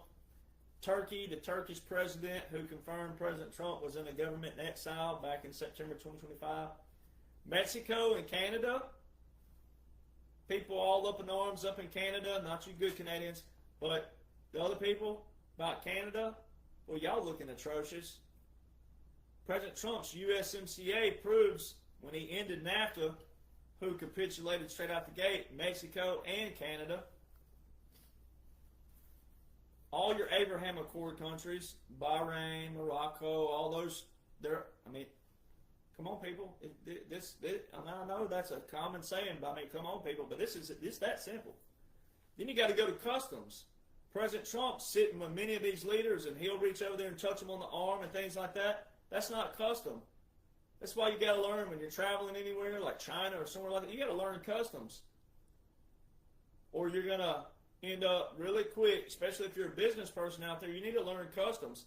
This is stuff they teach you even in business school, business college, MBA especially. You learn customs. You read and study that.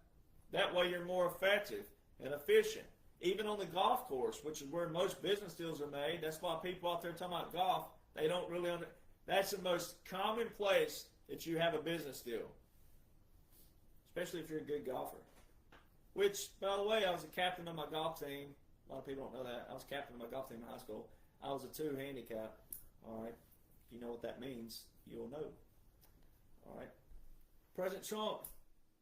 So you look at all the customs, walked in front of the Queen, walked in front of the King, and all these other things. That shows you. The sword dance, all these other things. Then look at quote-unquote Joe. Fist bump? You don't fist bump the King of Saudi Arabia. They showed so many people's stuff. I've forgotten more than I can remember sometimes. So now watch this.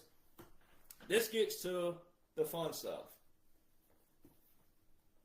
If President Trump in the military, all of us military, all armed forces of every kind, if we're all what some of these people out there are saying, if President Trump, though, is a dictator, a Nazi, and a king, then watch this. So you got to take those. We have it all. We've called them all, right? Some things you always just got to with everything you look at, you always have to preface it with, we have it all. We've called them all. No one could have caught them but me, him. All right? The timing of it. And then you got to always remember the bigger applications. So if you're thinking something out there, this is how you save yourself. If the little devil hops right here on your left shoulder, and kick him off.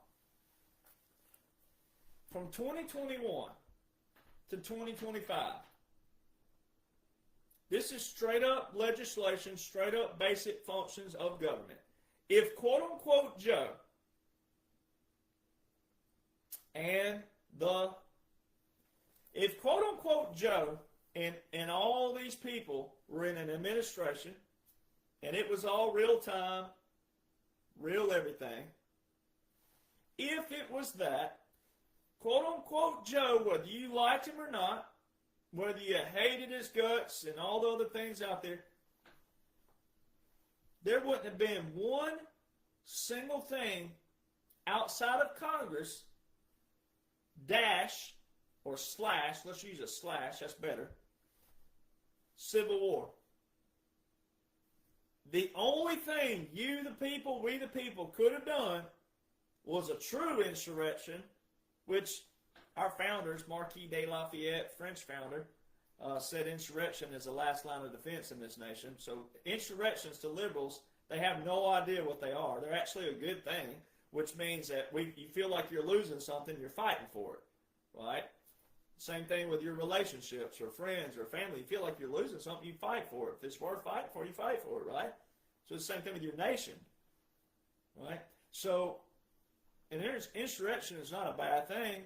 It just means that people have got to dire straits and dire measures that, while you flip your flag upside down, a nation in distress. So, the only thing that would have been left outside of, it was either they control all of Congress and there's nothing you can do about it, or, because the or, before you get to the or, in the Civil War portions and insurrection and all that portion, the days of old before President Trump, Congress has ruled and controlled everything. They even controlled the presidents more than the president had any say-so. The Congresses did. The legislative branch and the judicial, because most of them are lawyers. And that's why you, the people, have had no voice. For all these years, you've not had a voice. But accompanying your voice, you need to have a voice and the knowledge of how these things operate and function. You don't have to be a lawyer to know the law. The way we deem it now, after 1871, we deem it that you have to go to law school, study the law, pass a test to practice the law, but you don't have to practice the law to know the law. That's why people like me know what I know, and I can tell who is and who isn't straight off of that. Who's posing, who's faking, who's scamming, who's regurgitating, all those things. Therefore, if I can do it, you can do it. Which goes back to your roles, your responsibilities, and your duties. So if quote-unquote Joe was president, he'd have had the same authority and power as every other president, with limitations, and then also Congress would have had the same authority and power as every other Congress. And because you witnessed abuse all those years, well, if it would have been real, then there's nothing you would have done about it anyway, because you didn't do anything about it before. Which is the whole reason of President Donald John Trump, which is the whole reason of 45-47, which is the whole reason of a military government, which is lawful again. The undesirability part, well, we don't want to do it, but we have to do it because we had to put a line in the sand and say enough's enough. So all the complaining, whining, and griping, you're in the way already. My old quote, I got it on a koozie. I don't have one laying around, but my old quote that's on my website, lead, follow, or get the you-know out of the way. Get out of the way.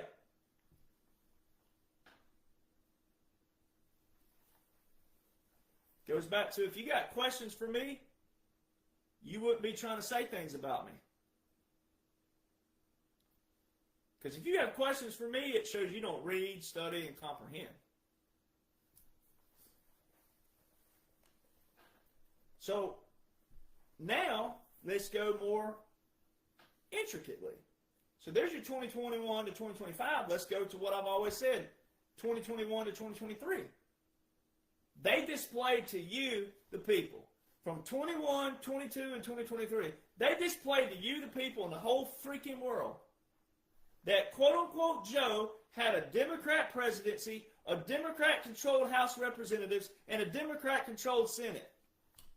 But couldn't terminate one single anything by President Donald John Trump, more specifically national emergencies, more specifically and intricately and exclusively the executive orders with national emergencies that are deporting the migrants, enforcing Doge, taking the Panama Canal back, restricting telecommunications. Every single thing that are in these executive orders and national emergencies that President Trump declared from 2017 to 2021, that quote-unquote Joe continued, election interference. Every single thing is the very thing they call him a king, a Nazi, and a dictator over, but they didn't terminate it with Democrat president, Democrat House, and Democrat Senate. Come on, people! Gosh, this stuff is, I'm telling you, one video would solve it all.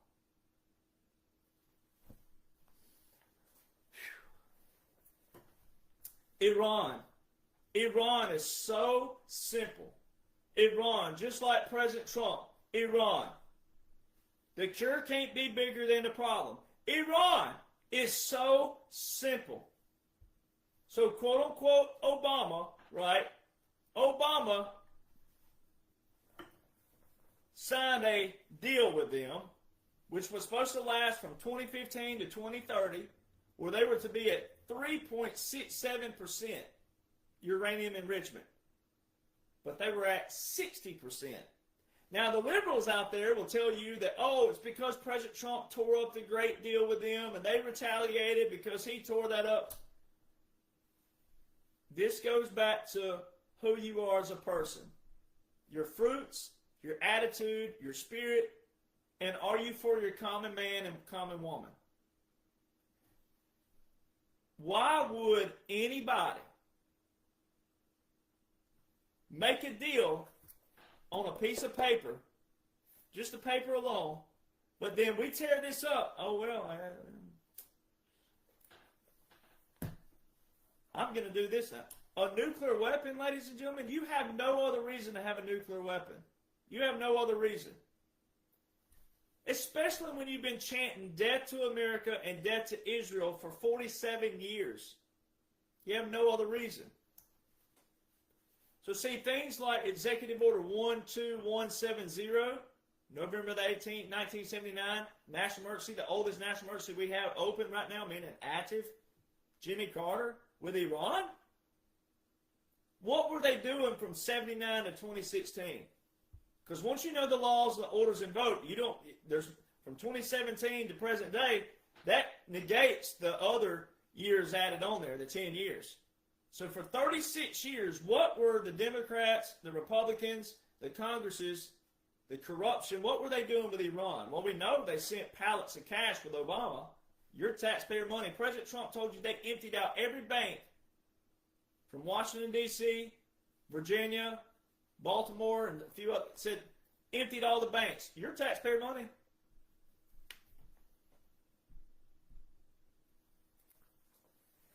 So now, watch this.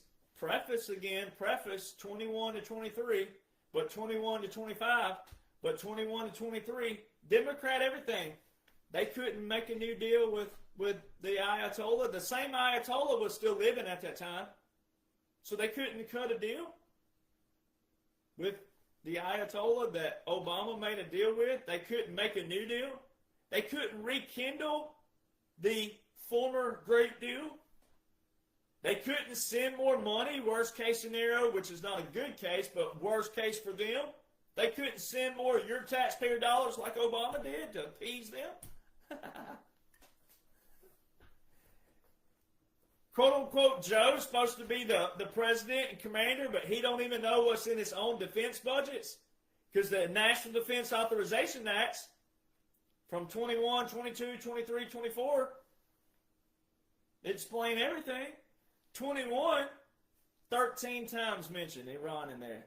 Not much to do with uranium, nothing with uranium in the 21, but 22 and 23, specific to 60% that the International Atomic Emergency Agency, that economic, so all these people, these agencies all of a sudden are colluding with President Trump just because?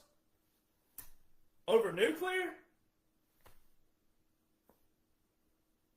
60% before you, the people, heard about 60%? That's what happened in June 2025, the assessment by our generals in the IAEA. It says 60%. And way back here, 21, 22, 23, there's documentation of the 60%.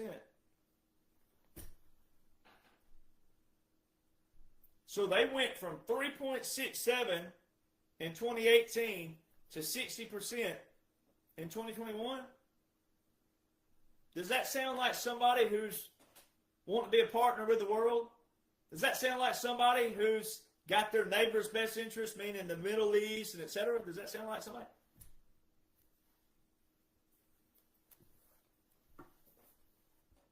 Why would they retaliate anyway? Think about that.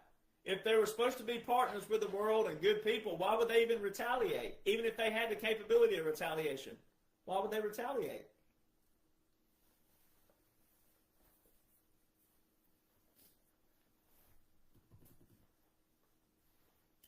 The 2023 NDAA specifically talks about assassinations. So guess what happened? July 13th, 2024. The first time Americans heard anything about the word assassination. You thought, quote unquote, an assassination attempt happened in Butler, PA. All of the oath, congressional oaths, and the documentation says continuity of government. So then you got to go to the verbiage. This goes back to the verbiage. The verbiage specifically says, they asked the director of the Secret Service, quote unquote, did President Trump receive the same security detail that he would have received as a sitting president? Why does it matter? See, this is why people don't listen. Why would it matter if President Trump was a sitting president? He was a quote-unquote former to the people out there during that time period. He was a candidate for the 24 election. What would a sitting president have to do with getting your ass shot?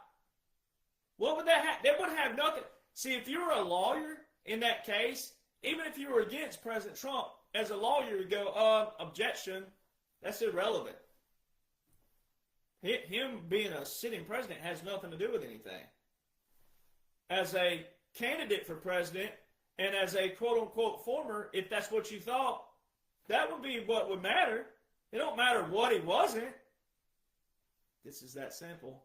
That's a proclamation. It's in writing. It's in verbiage. It's in quote-unquote testimony. The director said what? Well, no, not a sitting, but a continuity government. Then in the congressional assessment of the Butler, PA, guess what it says? American continuity of government. All validations, baby. When you know the laws and the orders of what's invoked, those are key visuals. It's a military government strategy. So the 2023 NDAA, of all the NDAAs under 21 to 25, the one 2023, before 2024 talks about assassinations. I'm not going to get up and do my gyration because I don't feel like it. But I'm doing it in my chair. Resolution. What did you just see in the last couple weeks? You saw the Senate try to pass a quote-unquote resolution. The only thing, ladies and gentlemen, that directly relates to President Trump, outside of your normal prescriptions of quote-unquote law, even though Chapter 33, the War Powers Act, is unconstitutional, period, but for the sake of, we're using that against them, and if you know strategy, which is what I try to teach you, then you realize we're using their own verbiage, their abuse, and their overreach against them. The only thing in the War Powers Act that directly relates to President Trump, date specific, is Section 1550 from the 2020 NDAA from December the 20th, 2019. And it's dated in the actual War Powers Act that way. It's dated that way. It specifically says temporary in the codification. In the executive document below, it shows quote-unquote Joe relinquishing all authority to the Secretary of War, which was then called the Secretary of Defense, of the Section 1550. So it's date specific up here. Down here, it's telling me the 1550 specifically, not all the other sections of Title 50, Chapter 33. It says 1550 to the Secretary of War. Well, President Trump had already given the orders for a military succession. He's the only one with the order of succession with the Department of War. And if you knew that the Secretary of War, which was then the Secretary of Defense, but now the Secretary of War, is directly under the President, why would quote-unquote Joe be relinquishing all authority to the Secretary of War 1550? Well, then that's when you got to appreciate law. That's when you got to appreciate military law specifically. You got to know what happened way back here, the invocation of continuity of government, and you got to understand the military government. None of what's taking place in 21 and 25 actually happened lawfully. And President Trump's already validated this, which is the end line tonight. But he's already validated this. So hang tight, that'll be the end. But he's already validated it. None of that existed. But while you were going through it, you had to see things if you didn't know who I am and you didn't have someone like me to break it down. So the resolution Why are they trying to seek resolution? What did President Trump just say yesterday? I don't need any authorization. What did he say in the State of the Union? I don't need authorization. I already have it. So he said that in the State of the Union. I already have authorization. Section 1550. Now go back to what the military government read about Congress. What the Law of War Manual talked about Congress. It specifically says what? Congress. Temporarily. What is it coded? In section 1550, temporarily, meaning it's not for future presidents, which also means it's what? Strategic, pre-planned, right? This is that simple. So how come, quote-unquote, Joe in 21, 22, and 23, with a Democrat everything to the normal target audience out there that thought this was real, how come they couldn't pass resolution then? Because the only thing, again, that relates directly to President Trump with authorization or resolution, war powers, anything, is December the 20th, 2019. Doesn't 2019 come before 2021, 22, 23? Last I checked, it does. So why didn't they pass a resolution then? Why didn't they terminate everything? Why didn't they terminate everything? Oh, my darling. Oh, my darling. Oh, my darling Clementine. Old quote-unquote Joe didn't have a single national security order of succession. Do you know how big that is? How could he meet with the Joint Chief of Staffs if he don't even have an order of succession? Ladies and gentlemen, the order of succession, it may read the same, and every president's had one except for quote-unquote Joe, but it's an order of succession, meaning if this person gets killed or they die naturally or get killed tragically, there's an order of succession. Well, if quote-unquote Joe would have been real, let's make this a real scenario. If he'd have been real and he'd have died, guess what? He don't have an order of succession. So guess what the last order of succession is signed by? President Trump. Which shows you again, if you know the punchline that you've been watching me, December the 2nd, President Trump's post, the punchline, didn't even know that none of it existed anyway.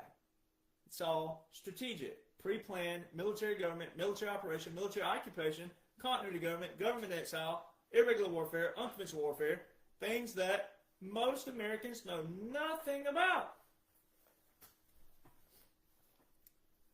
Order of succession with the Department of War, we went over that. December the 7th, 2020, the last one. The most recent, if you go to Google, right now, if you got multiple tabs open, you go to Google, type in the National Security Strategy. Go to the archives. Guess what it says? Guess what the most recent archive National Security Strategy is? 2017. Ladies and gentlemen, it's almost 10 years ago that was issued. Where's quote-unquote Joe's from 2022? Why can't the Department of War, the archive page, why can't they archive it? If quote-unquote Joe is real, why can't they archive the 2022 National Security Strategy?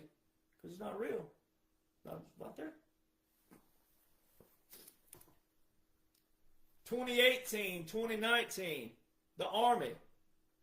They started announcing in 2017 and 2018, they started announcing in our publications on military.com and things like that most Americans you're not following because you're not military, you wouldn't know about it. They started saying that the Army is spending $572 million for our next wars will be in mega cities, but not inside them, beneath them. Do you hear what that's saying, ladies and gentlemen? That's not just talking about foreign. They're saying in mega cities, not inside them, but beneath them. That's subterranean warfare. The first president in United States history who established a strategy for underground, which is trafficking, drug trafficking, sex trafficking, human trafficking, is President Trump. That's why it's stupid out there. Oh, swear jar. Said it. That's why it's stupid out there when you got people out there. There's a certain group of people, they'll say, oh, Derek Johnson's involved with trafficking and mafia. Ladies and gentlemen, I have my credentials through the current Department of War, which is President Trump, Department of War. I have current credentials. All right. Plus, outside of that, whether you believe that or not, I have a Department of War identification number, which because I'm retired, and because I'm retired, I still fall under the Uniform Code of Military Justice, which means I can be courts-martialed, all right, which is military courts are a lot worse than anything civil, federal, etc. So that, and if you just don't believe any of that, and all the other stuff that you get shown and all these things, you can't buy this anywhere, by the way. But if you just don't want to believe any of that, just by simple measures being a veteran, all right, by simple measures being a veteran, and then a face. I'm all over, transparent, daily, weekly, monthly, yearly at this point. You got to be a low IQ moron. I'm using all my swears now. I just have to. You got to be a low IQ individual to say such a thing, or you just want clicks because you're desperate, and the best thing to do is attack President Trump or attack me, and poof, it happens, right? So, underground, I have all my key credentials to the same entities that implemented these strategies. And I know teams that are operating in those fields, in those elements, in those environments. And I've been in photos with your key guys, Sheriff Lamb, Tom Homan. So this is why this is baffling. If I was somebody like that these low IQ, low-hanging fruit, living in their mama's basement, all right, if I was, then you got to be laughing your rear end off over there that the very biggest names in everything, and I'm just floating around. Come on, people. So President Trump's the first to establish the strategy for underground warfare. It's subterranean warfare. And then there's date-specific things. Now watch this. All of you Israel haters out there, well, you look just like my swear words. But there's a thing called Shaping the Deep Fight. It's called Operational Implications for the 21st Century Subterranean Warfare. Conflict. There's that word conflict again. What did President Trump just say in his press conference yesterday? He said, I used the words and the terminology military operation and military conflict purposely. Well, you probably might want to go check out the Law of War Manual and see what it says about conflict. You might want to go check out military government, military law and precedents, what it talks about conflicts and operations. And you'll know why he lawfully says that, because that is a proclamation. That's him proclamating again that I'm saying this because it's not a war. And it's not a war at all. It's all an operation. Now watch this. All these Israeli haters out there, boy, you're looking mighty atrocious. All right. So over here, it specifically says, which is written by a female, ladies and gentlemen. This was a Major Haley Mercer. All right. You scroll down. This was 2019. One of the chapters. Hamas, Egypt, Gaza, cross-border operations. Ladies and gentlemen, that's exactly what you've been witnessing. We have the MFO, the Multi-Forces Organization. All right. They're over in Egypt. That's one of our Abraham Accords.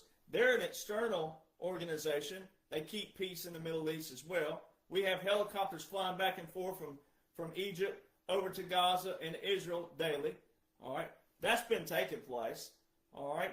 And then you have all of our military. You pay for it. Your taxpayer dollars paid for everything that's going on in Israel with a thing called a Memorandum of Understanding, which started in 1998. All of your money, there's been billions and billions of dollars. Every aircraft that was used on Iran, you paid for. F-35s with Israel in memorandums. And guess when the memorandum ends? Guess who was the last person to sign the memorandum? It wasn't President Trump. It was Obama.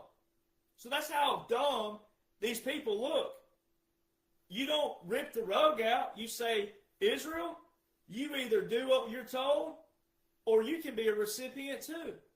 You don't go in there to all this taxpayer dollar that you spent and your taxpayer went and go the heck with you. No, you get your money's worth. That's why so many people, you should be deported. If I were your commander or the president, you'd be in Tasmania somewhere. You would not be. You better hope you watch enough of your reality TV Survivor. You wouldn't be here. You look atrocious on just simple things. You get your money's worth. You paid for it. You didn't authorize it, but you paid for it, so you get your money's worth. Chapters. Now watch this. Gets even better. To some, the solution to the subsurface problem lies at the tactical level of war. In 2017, the U.S. Army allocated $572 million in training and equipping active duty brigades to fight in large-scale subterranean facilities. Now go to your unconventional warfare pocket guide, and it talks about large-scale operations. See, there's certain key words that are always there. There's a way to read through some of this stuff and just find the key words, and then go to unconventional warfare. Oh, large-scale operations. Then 572 million, that's a random number. That's just a random number to pull out there. It wasn't like 600 million or 550 or 500. 572 million. And they do this on purpose. So then Iran, there was a publication put out by the Defense Intelligence Agency in 2019 about Iran and all their capabilities. And on page 49, it talks about underground facilities. And listen to what it says. Iran has the largest underground facility program in the Middle East.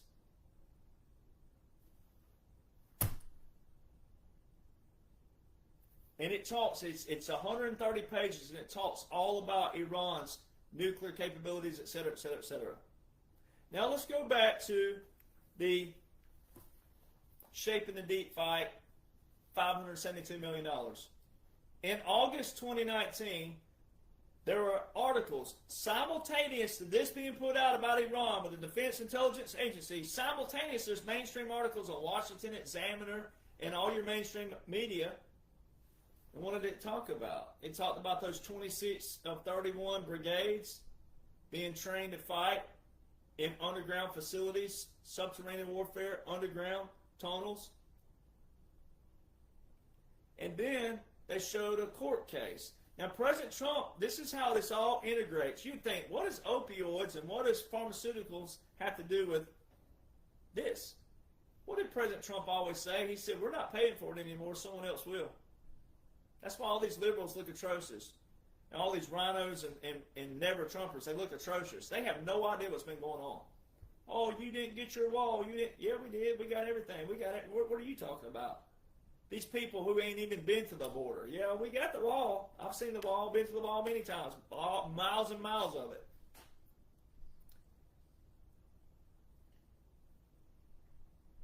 So,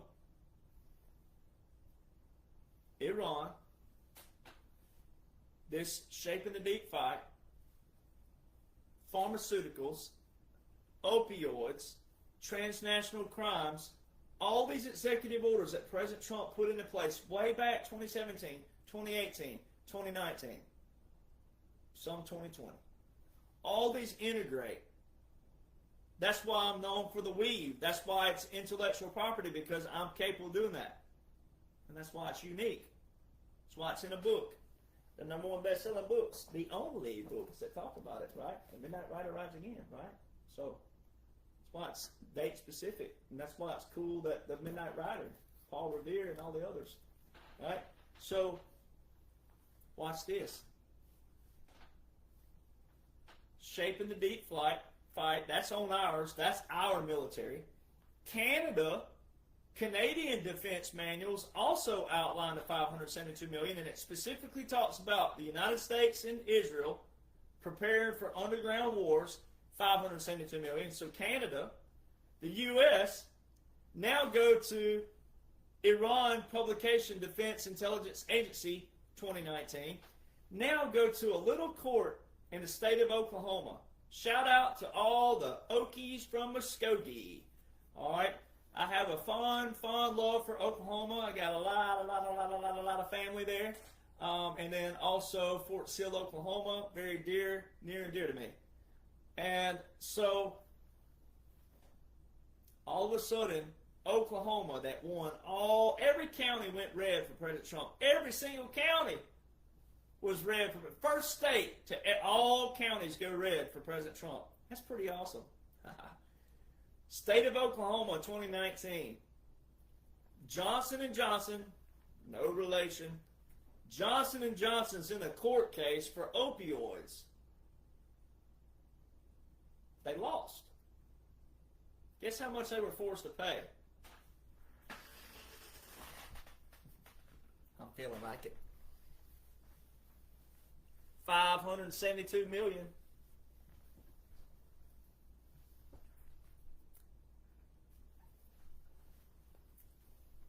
A war paper from a female major. Shout out Haley Mercer out there. Never met you, but great work.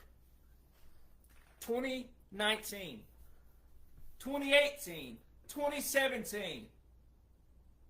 2017, we have paperwork and proclamations and records of 26 of 31 Army, my branch, brigades preparing for subterranean war, underground warfare, being paid $572 million to train.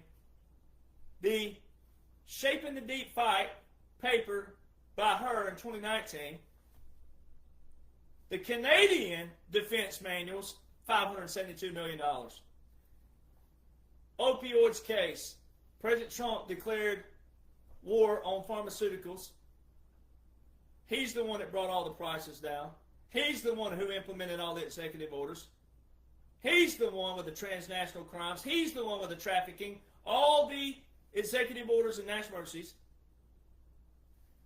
And he says, we're not paying for it anymore. Somebody else will.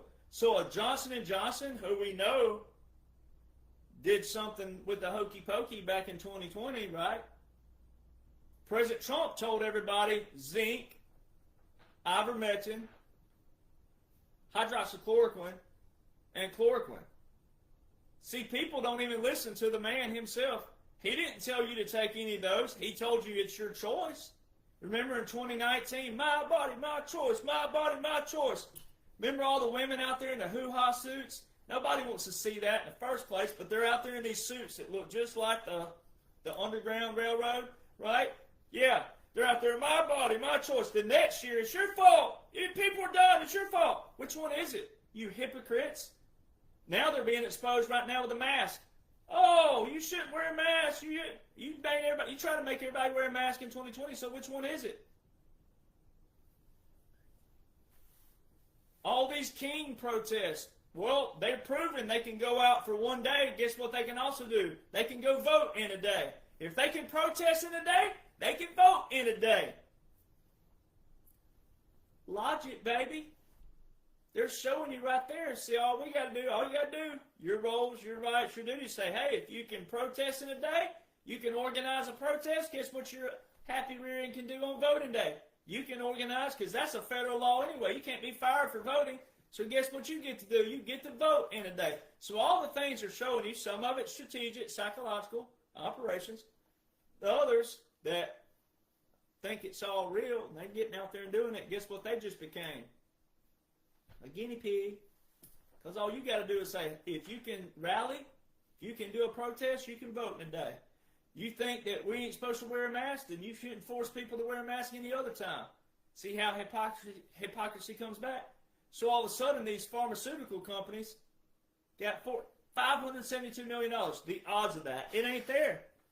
The word conflict, President Trump's pressure. I got to use lawful terms, legal terms, lawful terms. Law War Manual, conflict. What's this paper called? Shaping the what? Shaping the Deep Fight, the operational implications for the 21st century subterranean conflict. Now watch this. October 7th, 2023. They showed you in the world that Israel, a war started. You want to see how many people are involved in this, ladies and gentlemen? Go look at my Telegram. Go look at all my other Facebook posts and etc., my platforms. In 1 week, ladies and gentlemen, in 1 week's time, 1 week, October the 7th to October the 14th, 2023, in 1 week, all these nations were in Israel. Belgium, Bulgaria, Romania, Japan, Argentina, Colombia, Mexico, Canada, United States, New Zealand, Australia, pretty much all of Europe, Turkey, Algeria, Nigeria, Ukraine, Russia, Sweden, Finland, Germany, which I pretty much said all of Europe. What part of the world can you not see that came together and is operating in 1 week's time? Every one of those nations I just mentioned were in Israel. Russia and Ukraine, oh, we're fighting a war that people think we're killing 500 million a day. They tell you numbers that are insane. And you're sitting there going, oh, 500,000 people died this week. Ladies and gentlemen, 500,000 people died in a week. Oh my gosh. I need a hammer sometimes. That is how gullible the average American is. That all these nations were in Israel in 1 week's time for what the New York Times and all the others, even though President Trump hammers them, but what did they report within weeks? The war has now gone to what? In 2 weeks' time, ladies and gentlemen, they started reporting the war has now gone to where? The tunnels. This has been a world clean-out of all the tunnels. And all those nations I just mentioned, those were military. And then Ukraine and Russia had humanitarian aid aircraft in there. Big boy aircraft. You ought to see how big these aircraft are. They're huge. Ukraine and Russia at the same time. But you don't want to listen to veterans that know the law. Yemen, last March to May. All these rhinos and never Trumpers popping out. Where were y'all last year? From March to May 2025, we were bombing Yemen. The same Iranian Houthis. So we got Iran, the same disruptors over there, the same corrupt, evil people. They're infiltrated all these nations. We're bombing Yemen, which, by the way, Iran, Yemen, Venezuela, Somalia, Ukraine, all executive orders by Jimmy Carter and Obama, none by President Trump, all have a national emergency declared in them. So it's pretty simple. President Trump's having to clean up the what? The swamp. Pretty simple. This is pretty simple, pretty easy. So why weren't all these never Trumpers and rhinos yelling no war with Yemen? Same airstrikes, same aircraft, same military. Well, why weren't you yelling no war then? Oh, because that's right, because you can't even put Yemen on the map. You don't know anything about Yemen. You only know about Iran because they have been doing what? Chanting death to America and death to Israel for 47 years. But same military, same equipment, same bombers, same. If you're going to say, no war, I'm not sending my children off, my sons off, why weren't you yelling that about Yemen? Again, same military, same aircraft, same kind of structure, same kind of strategy, bombing the heck out of. Why weren't you yelling? Hypocrites. Venezuela, we've already covered it. It's an executive order by Obama. April the 1st, 2020, that's when the operation was launched. Southern Command, all our joint partners that you're seeing right now. Not a thing that quote-unquote Joe. So remember, every one of these you got to apply 21 to 23, quote-unquote Joe, Democrat President, Democrat House, Democrat Senate. None of these things, none of these operations, none of these orders, none of these things can be terminated. Somalia. President Trump said Somalia. There we go. Black Hawk Down. Remember that in the 90s? All right, Somalia. State of the Union. President Trump said the fraud alone in the state of Minnesota, just one state, the fraud alone in the state of Minnesota will give the United States of America, the other 49 states, a what? Balanced budget. People don't listen. Tariffs. How come, quote-unquote, Joe, how come they couldn't terminate the tariffs? The tariffs were put into place January 23rd, 2018. How come not one single tariff was terminated? Did you not listen to the quote-unquote debate? Which wasn't real, but for people thought it was. Did you notice he didn't take out my tariffs? Because he couldn't. Now what President Trump followed up with is where you got to cut off. He said because the money was too good. Money too good wouldn't be the reason why he couldn't. If quote-unquote Joe was the president, he'd had the same power and authority. If the Congress was real, they'd have had the same power and authority. So it wouldn't have nothing to do with money.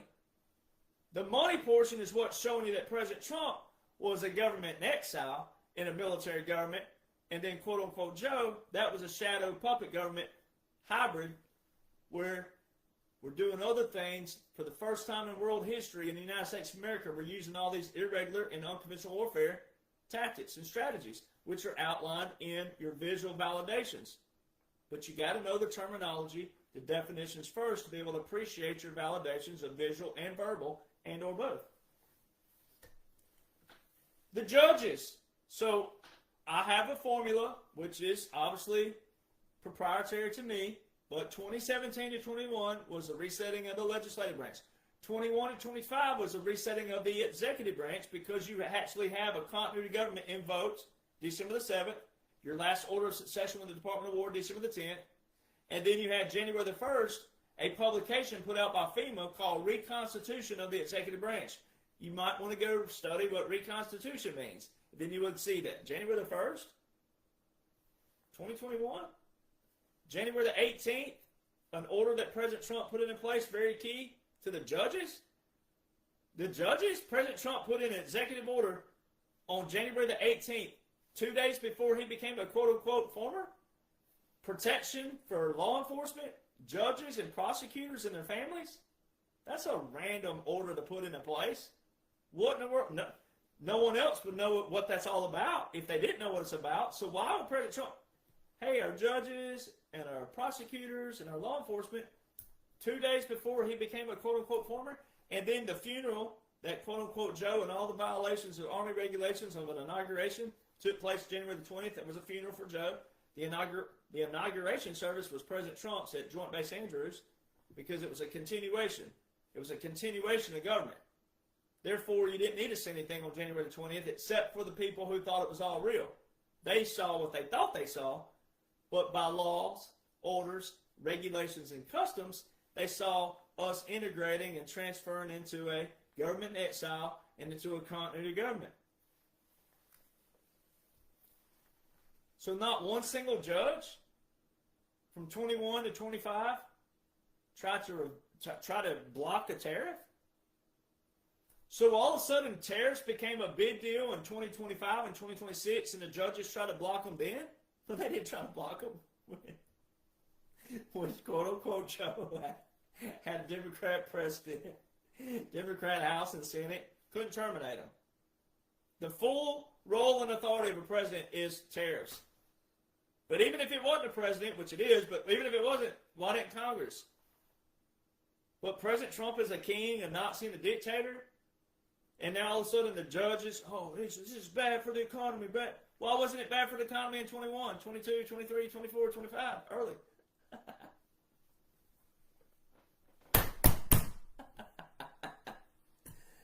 Oh, man. You know, the funny thing is you don't even have to be that smart to comprehend that. You don't need a 160 IQ to comprehend that. So 25 to 29 is a resetting of the judicial branch. That's why it's judge this, judge that, court this, court that, judge this, appeals court that, federal court this, district court this. And then they're showing you all these quote-unquote judges, district judges, one judge at a time, trying to block President Trump. And what did the Supreme Court rule in June last year? That no one single judge can block President Trump and the executive branch on anything federal. How are people not? Okay, it's that simple. So if a judge is putting a block in on President Trump, and it's a district judge, the Supreme Court ruled 6-3 last June that no judge can do that anymore. So they're showing you what? Abuse of what? Judge. And they're all appointed by who? Obama, Clinton, or Bush. This stuff is that simple. Texas 2024, you've heard me say it. You've heard me say this. The salutes. You don't salute a former commander. You don't at ease a former commander. President Trump was the only person seen at the border of Texas, and he just talked about this again the other day, where he said he said Kamala Harris couldn't even go to the border, and they didn't go to the border. They didn't go to the border. For the people that thought they were real, they didn't go. President Trump was the only person seen in Del Rio, Texas. How did 2,000 dirt poor Haitians get to Del Rio, Texas, by the way? The heck with Florida. Oh, it's been working. We've been getting in through Key West every now and then. The heck with Florida. All the Florida coastline. The heck with the little portion of Alabama, the little portion of Mississippi, the little portions of Louisiana. All the big Texas line. Nope, we're going to go right across the Gulf of America. All the water and conditions and all the things. Nope, we're going to float with these pieces of trash crap that we put together. It looks like pixie sticks and popsicle sticks put together and tied all around. We're going to float right on across through here, and we're going to go right through here, and we're going to walk another 1,000,000 miles across Mexico, and we're going to go right here to Del Rio, Texas. Did you not see President Trump just validate me on February the 14th? I'm the only one who talks like I talk, which is funny when regurgitators lie. And they say that, no, you didn't think of it. I talk a certain way. I think differently because I'm me and I'm unique and I'm only me and no one ever think like me again, and that's probably a good thing. I'm the only one who talks like this. I specifically said, ladies and gentlemen, do you realize that the closest nation that they're showing you trying to go into Del Rio, Texas is 1,536 miles away? And you have to cross a major waterway to get to it, either the Panama Canal or the Gulf of then Mexico, now America. Yeah. What did President Trump do on February the 14th? He said, Happy Valentine's Day on a little meme, and then it said 1,537 miles away. 1 mile off? And you think that's a coincidence? I don't think so. You don't add ease a former commander. When President Trump walked in the FOB, the Forward Operating Base, military term, then he told you on TV down there it's a military operation twice. But then he walked in the FOB, they add ease him. Add ease! You don't add ease a former commander, and he wasn't a veteran before, so if he would have been a former president, if you want to lose the military, that's how you lose the military. If you want to lose military support and veterans, that's what you do, is you butcher our customs, you butcher our regulations. You won't do that. He saluted all throughout 21 to 25 at races and national anthems, you name it. He's saluting. If you're not a veteran before you're president, just because you become president doesn't negate that. You go back to being a civilian and what you were before. Hand on the heart. So the Adjutant General, President Trump's on TV with the governor and the Adjutant General. The Adjutant General gives it all away. Because the week before President Trump was there, the week before and the week after, 14 states deployed to Texas. Ladies and gentlemen, when a state leaves another state, and it's not a set up like training scenario, but that's not a training scenario in the first place, that's operational. So when a state leaves another state, that's federal. That's Title 10. And President Trump standing there with the governor and the Adjutant General in same view, same shot. The Adjutant General reports to the governor unless the National Guard are federalized by Title 10. And the week before and the week after, 14 states deployed to Texas, National Guard. The elections, 2018 to 24, 2018, 2020, 22, 24. Immediately following Executive Order 13848 for election interference with a national emergency declared in it, September the 12th, 2018. September, October, November. 2 months later, National Guard at elections. The first time in U.S. history our National Guard or military of any sort is deployed for elections. We actually have another clause in Title 18 that specifically says that military cannot be at polls unless what? Federal. So you got a double there. You have what I call a bookmarker. If you don't believe this, then or you don't think it or don't know it, then you got this over here. So we're not supposed to be at the polls unless we're on official duty, federalized. Well then, what you got to know is quote unquote Joe from 21 to 25. but more specifically 21 to 23, quote-unquote Joe did not have a single Title 10 or Title 32 military order for National Guard, reserves, or anything. You know how big that is?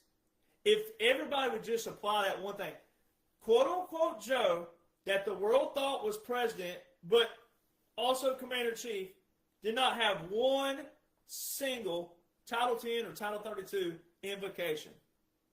Every single thing, there's only 2 times, but one particular, where an executive order by quote-unquote Joe said Title 10 to the border. But guess what it was? It was a replenishment of troops. It wasn't an invocation. It wasn't a foundational order. It was a replenishment. But when you know what President Trump posted December the 2nd, 2025, it negated that anyway.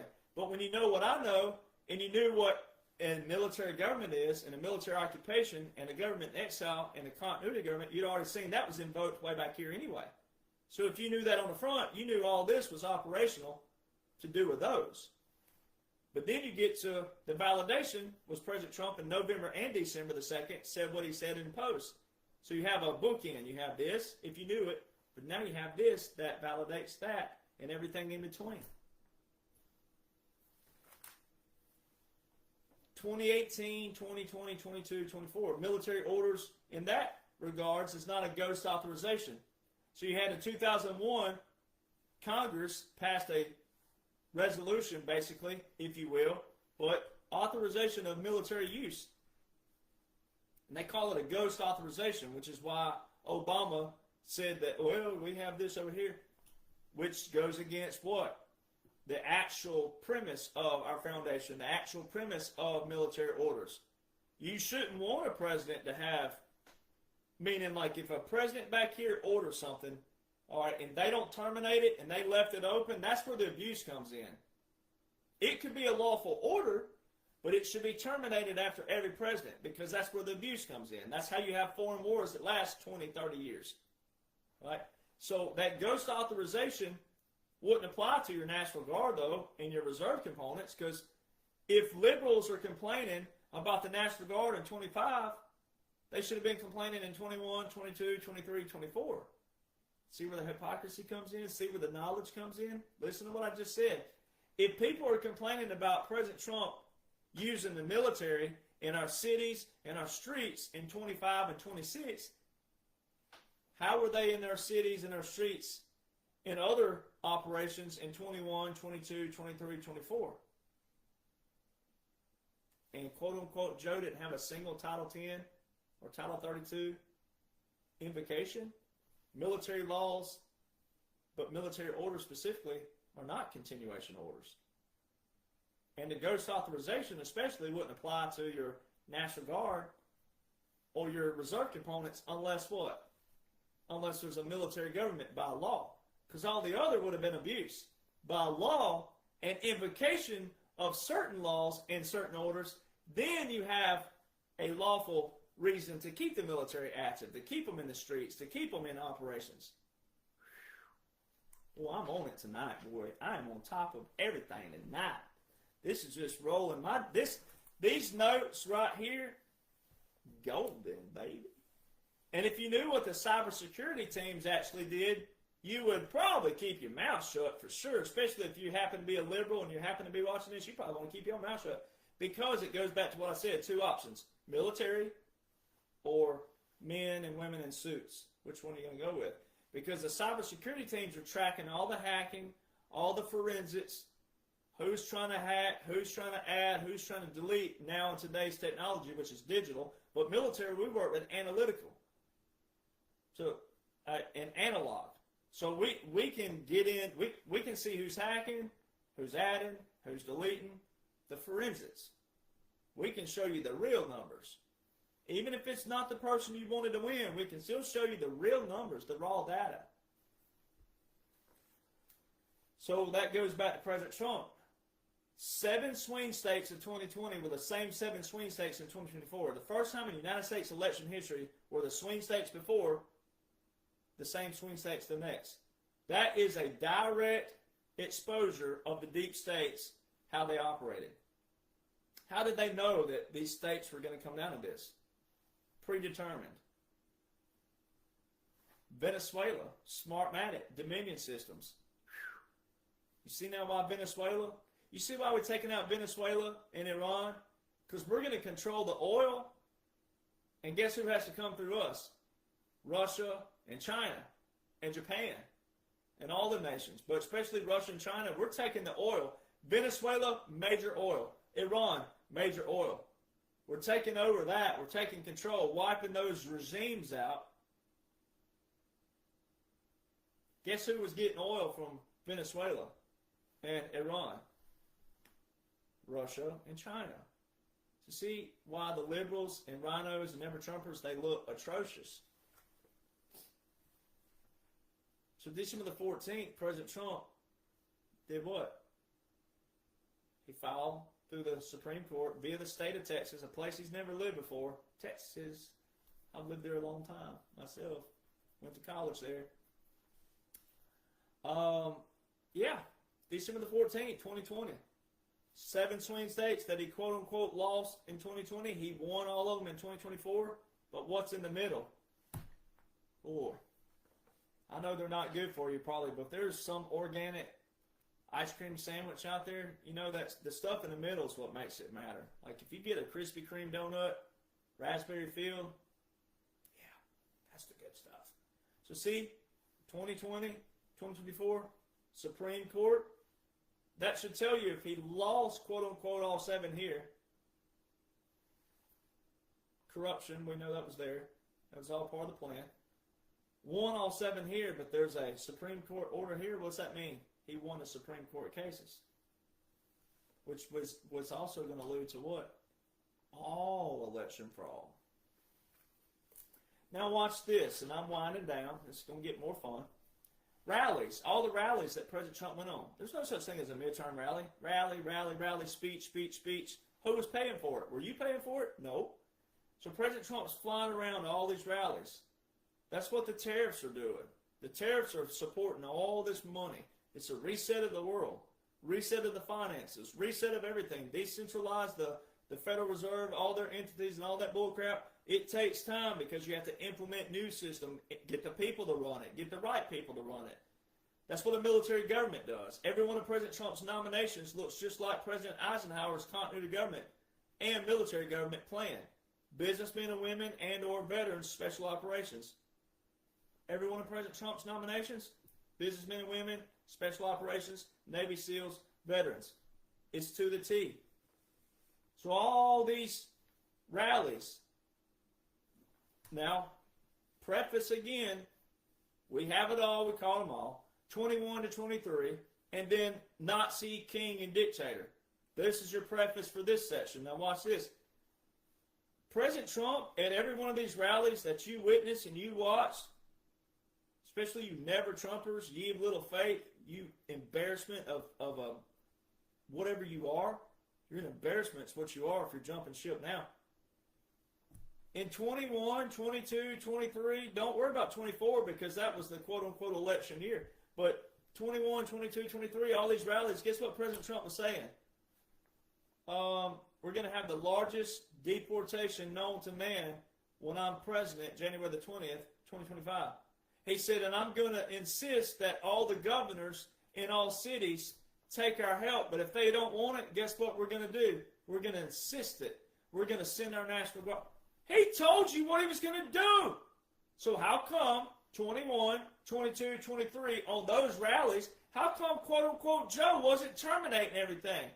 At least if it was real, make it look like when President Trump, if President Trump set foot into D.C. January the 20th, 2025, holy crap, all my orders have been removed and terminated. I got to do all this again that I did from 2017 to 21. Nope, didn't happen that way. He walked right in January the 20th, 25. Here they all are, do this.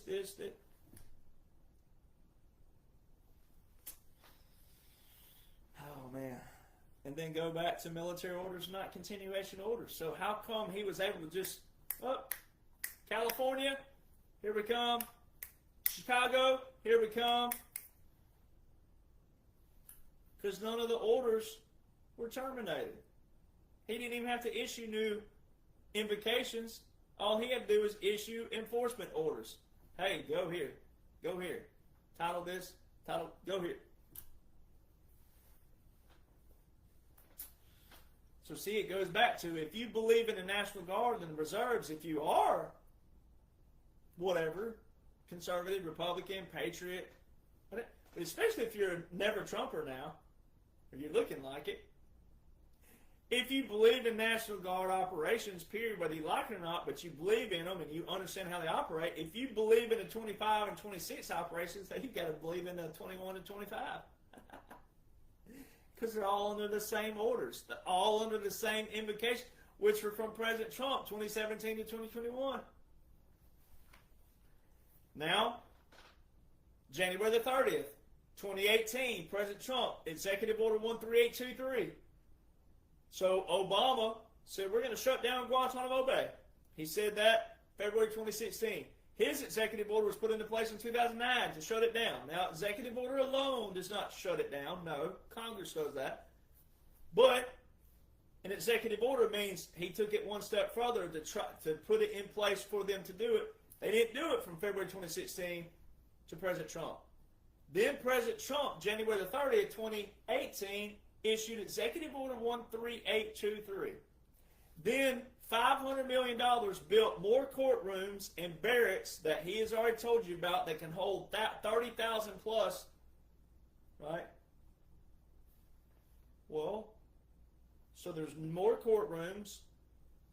You can Google Earth in to see. It's a lot bigger and expanded. Fiber optics. The Military Justice Act talks about more judges and streamlined judges. All right, President Trump talks about the quick trial, trial in the morning, execution by end day. He's not just willy-nilly talking about that. Then all of a sudden, all you out there, you little fake, oh, Charlie Kirk, Charlie Kirk, why they do this to Charlie Kirk? You missed the assassination word, agitation to assassination. You missed that. Because you don't know anything about military law, military orders, military regulations on the simple, military government, government in exile, continuity government on the complex, the irregular and unconventional warfare on the major complex. You don't know anything about that. Then you definitely didn't hear them say in validation in the week after, because you're still over there, oh, and you talking about with the President Trump quote-unquote assassination attempt July 13th. July 24th, when they're interviewing the director of the Secret Service, and she said it's a continuity government, asking about President Trump being a sit-in president, wouldn't matter. If that was all real, it didn't matter if he was a sit-in or not. It mattered if he was a former and a candidate. Then the quote-unquote Charlie Kirk thing. Oh, you won't even believe snipers, the guy who killed bin Laden, a sniper, O'Neill, he tells you that's not real, ladies and gentlemen. That wasn't real. A 30-06 would have severed his neck, which is true. I shoot a 30-06 and a 7mm Magnum. Then they're showing it to you. But see, no one did that. No one said, oh my gosh, why did they show that? Why couldn't they bleep it out? Then do your crime. But people. General Paul Vallely, that I've been on with, General, psychological operations, worked, had some association with Turning Point USA.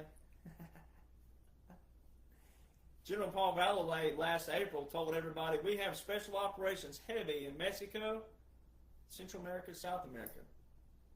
He said, I gave President Trump, General Vallely is the one who gave President Trump the offensive and defensive strategy for the border in Mexico. This is validated, not by me, but also by others, and him, and teams. General. Then shortly after, oh, special operations in Mexico. Oh, special. You could have heard it in our podcast way back here. Then there was this particular question they asked him, and he couldn't answer it. And I said, sir, I got this. I can answer it. And what did he do? Thumbs up. I said, sir, with all due respect, I can answer that for you because I know that answer, and you can't because you're in a different position. Because generals are. Generals and admirals are.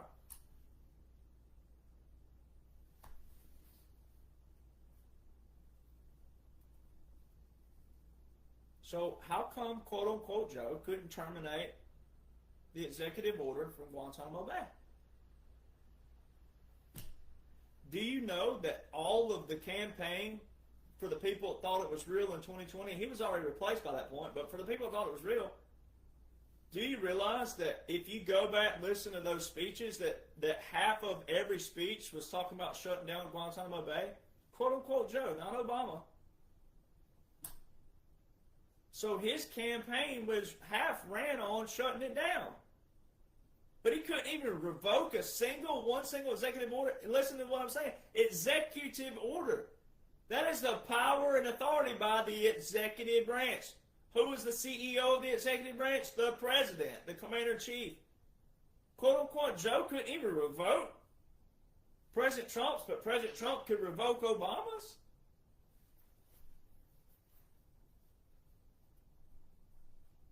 And you have all this validation, ladies. It's everywhere. If you knew what you're supposed to know, if you're reading what you're supposed to know, if you just focus on this, forget about all these other things. Focus on that.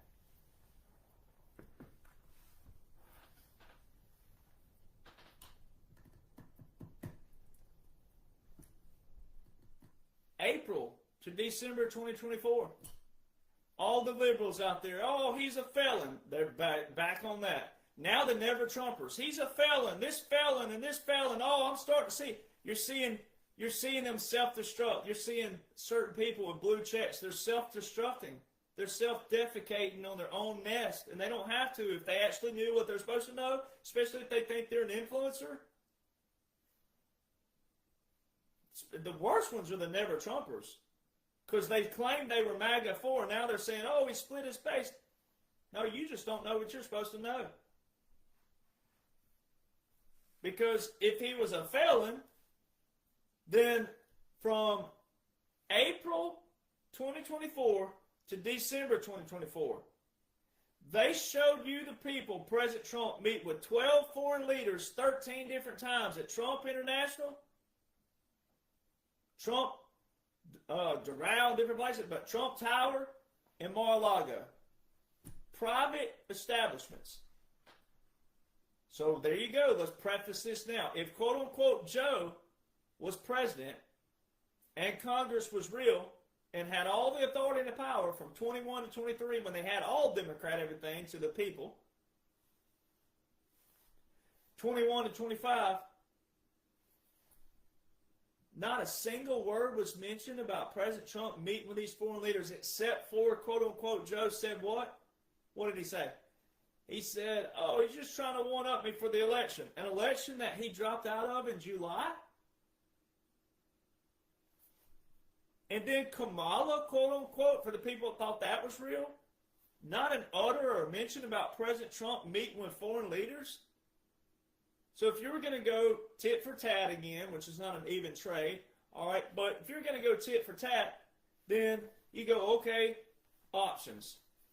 All right, you get two options to prosecute President Trump, but you only get to use one. You get to choose one. All right, we have all these speculations. We don't really have any, we have no direct evidence. We don't really have circumstantial evidence. We don't have any really evidence. We just have word of mouth, and we don't like him, and he's this, and he's a pig, and all this other stuff. He's a locker room guy, he's a golfer, and all this. He's a real man. He's got a big set of balls, So, and we're that group that wants to chop ours off, So that group. So they say, oh, he was with a hooker 37 years ago, and she said he pushed her up against the wall, and blah, blah, blah, blah. He's a pig, What kind of guy would do that? No direct evidence, no circumstantial evidence, just a hooker who wants to make some money again because she's probably a bad hooker, right? So there's that. You have this option, which won't be federal, really, because, he could say, oh, okay, well, which wasn't real, so he wouldn't be saying anything. But here's you this option. Or, now, I personally think this is like where you set the ball up on the T-ball and, so you don't even have to get it pitched to you. You don't even have to worry about how fast the ball's flying at you. You just put this right on the tee. You could try President Trump for a federal crime that your quote-unquote president recommended as a vice president to then President Obama against Michael Flynn, General Flynn. You remember in the 2020 debate, that's when he said we have it all, we caught them all. It was that moment. He said, it was you, Joe. It was you, Joe. It was you. You're the one who recommended the Logan Act on General Michael Flynn. It was you, Joe. They tried a coup. They tried a coup, and we have it all. We've caught them all. The coup tried to happen in 2016, ladies and gentlemen. It didn't happen in 2020. That's why all of you out there, you quote-unquote patriots, this whole 2020 thing, you thought, oh, nothing changes until 2020. You're missing the whole broad operation. 2020 was a part of it. They had to replay it again in a lot of ways because the coup actually took place in 2016. But guess what they didn't have? Your engagement. They didn't have your eyes, your ears, your whatever brain you got. Not you patriots, but the others, your family and friends. They didn't have none of their brains, if they even have any. So they have to do what? Engage you. We have to get you and engage you, and then also we have to flip you at the same time psychologically. Because everything you thought was supposed to be government ain't ever been government. Everything you thought was military ain't ever been military from the federal side. Not from the hearts of every veteran, the good veterans and the men and women and people like me and my family and everybody who raised their right hand and served. But we're talking about the hierarchy.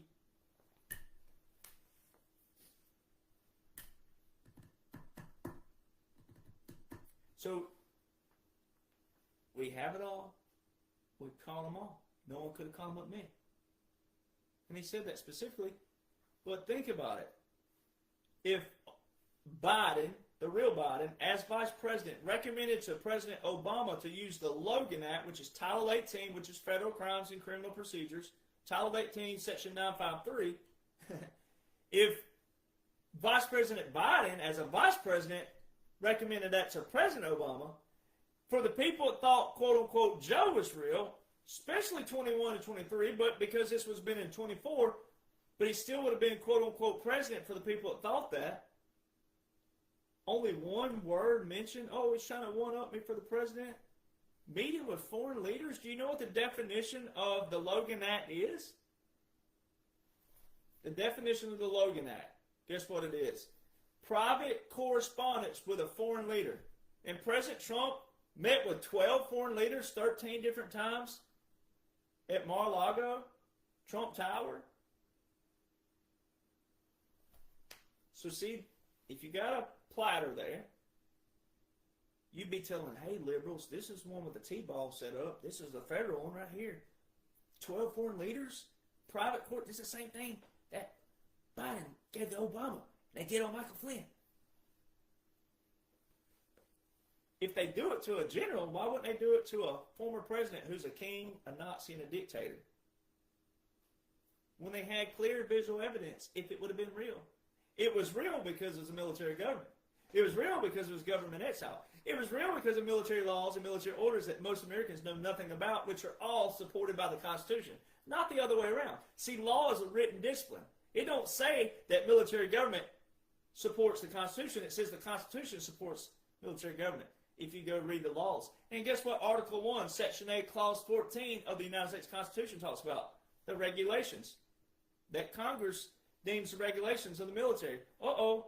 The Act of 1875, guess what happened in 1875? Woo-hoo. Congress did what? The president has control over the regulations of the military. He should have always had this. That's what it says. That's what it deems. So whatever. You got to say. So you got to make a case by all these are fraudulent. But if you make a case by they're all fraudulent, then we got to go back to the what? The origin of the Constitution. And guess what's going to happen? We're going to kick your rear ends that way too, because you're not going to reset it your way. We're going to reset it our way because we're the originators anyway.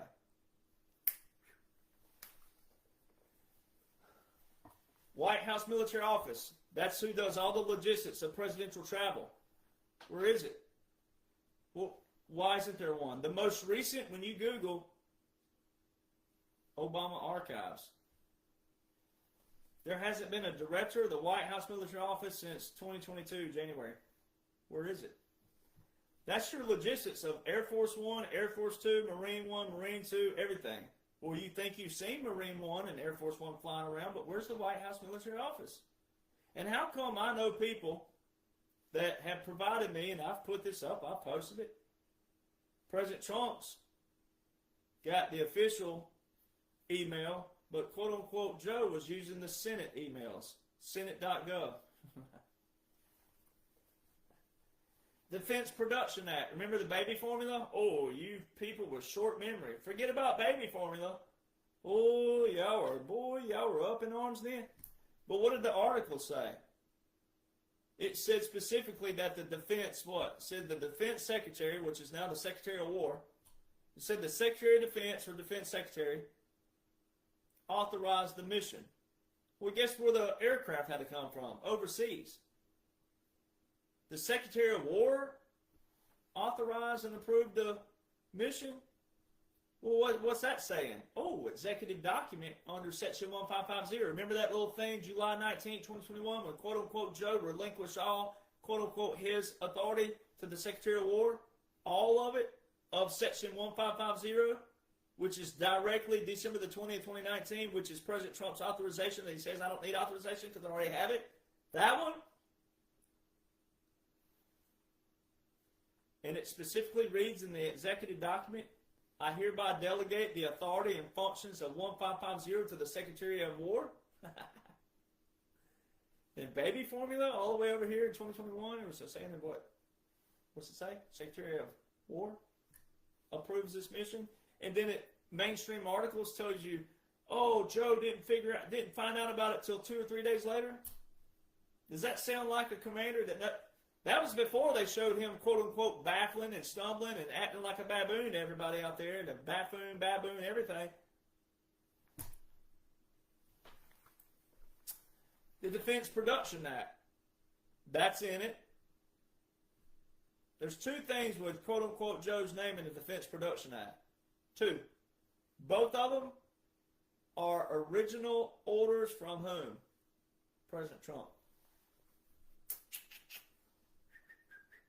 The Army-Navy gang in 2020, December the 14th, matter of fact, the same day he filed to the Supreme Court, December the 14th, 2020, the Army-Navy gang. The headlines to this day, if you go look on YouTube and everywhere, it says the 45th president attending the Army-Navy gang. Ladies and gentlemen, if President Trump had lost 2020, the headlines should read the outgoing president. Because that would have been his last Army-Navy gang had he about to become a what? Former president for the time being. Because you wouldn't have known about 2025 yet. You'd have known about 2020. You wouldn't have known 21, 22, 23, 24, 25. So the headlines should read it. All the headlines read the 45th president, which is sounding like what? Uh-oh, we're going to have a continuation here. But the laws read that way. And you should go back and watch the video of the cadets jumping up and down. All right? Yep. Then little things like this. President Trump, you can watch him and J.D. Vance, Vice President Vance, you can watch them. Order arms. Present arms. You've seen me do this in videos before. This is all Army regulations, well, really all military regulations, but I'll use the Army specifically because that's what I was in. All right? But, ladies and gentlemen, this is straight up regulations. If you're standing in formation, at attention, with your hands down like this, on your side, they'll go, present arms. Order arms. You don't go on present. You don't go down on order. You go present arms. Order arms. Go watch President Trump and Vice President Vance and all the others. Present arms. Now, it don't matter if someone is not in sequence because they don't do that every day. Not those two, especially. Military, we do that every day, so we're going to be more in sequence with each other. But as long as it's after the arms, pretty quick, it don't matter if those two are in sequence, because they're not doing that every day. So see, that's where something like that, a custom like that, will get overlooked, because it's a commander-in-chief. All right, he can do what he wants. But it's kind of like we were walking on base one day, me and my buddies, and I ordered them into a single file, said single file. Well, there was a commander coming. Well, when I saluted, morning, sir, he stood there with his salute. He goes, you know I could stand here like this all day, right? I could hold you like this as long as I wanted to. Because until he renders his, I can't render mine. So that you can be a smart aleck, and he just happened to be intelligent to pick up what we were doing to him. Because every one of them, he would have had to salute every one of us. Versus all of us walking together, and then us saluting him at one time and not doing that. When we hit the single file, well, he was going to have to salute everyone like this. Instead of all of us in the grove and us saluting him all at one time and him hitting us at one time and all of us going down. So this way you got no military. Now that was humorous, and he didn't hold us there, but he did it for a little while. I was sitting there like that. This is why this matters. Go watch quote-unquote Joe. Especially for the wreath-laying ceremony. Present arms. Order. Do not disgrace the military like that, ladies and gentlemen. January the 20th, 2021, it's my signature, quote-unquote Joe, swore in at 11:47 a.m. Eastern Standard Time, which is a violation of the 20th Amendment. All right. Then, immediately after the oath, which was not at the right time anyway, but after it, as soon as he's finished with the oath, the 21-gun salute starts on the fourth ruffle of Hail to the Chief. 4.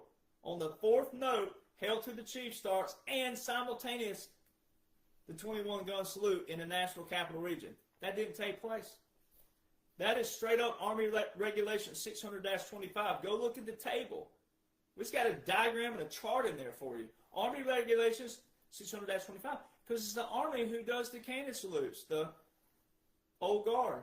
The 3rd Infantry Regiment, known as the Presidential Salute Battery. They're the oldest unit in the United States Army. 1784. They didn't get that wrong.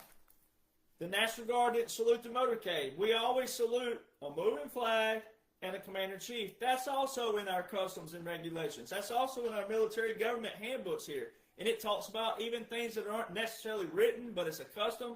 And when it's a custom and we've been doing it for years, pretty simple. Then there wasn't a commissioned officer present for the cannons for quote-unquote Joe, even though they were fat and overweight and looked like they need Ozempic, if it is even real and good for you, which is probably not, and it's not. But they're out of shape, moving around. We don't do that, ladies and gentlemen. In a ceremony, if that would have been real, that's exactly what they're showing you. It's not real. There wasn't a commissioned officer present. There was no rank insignia for an officer. 2-3 cannon salutes. Army Regulation 600-25.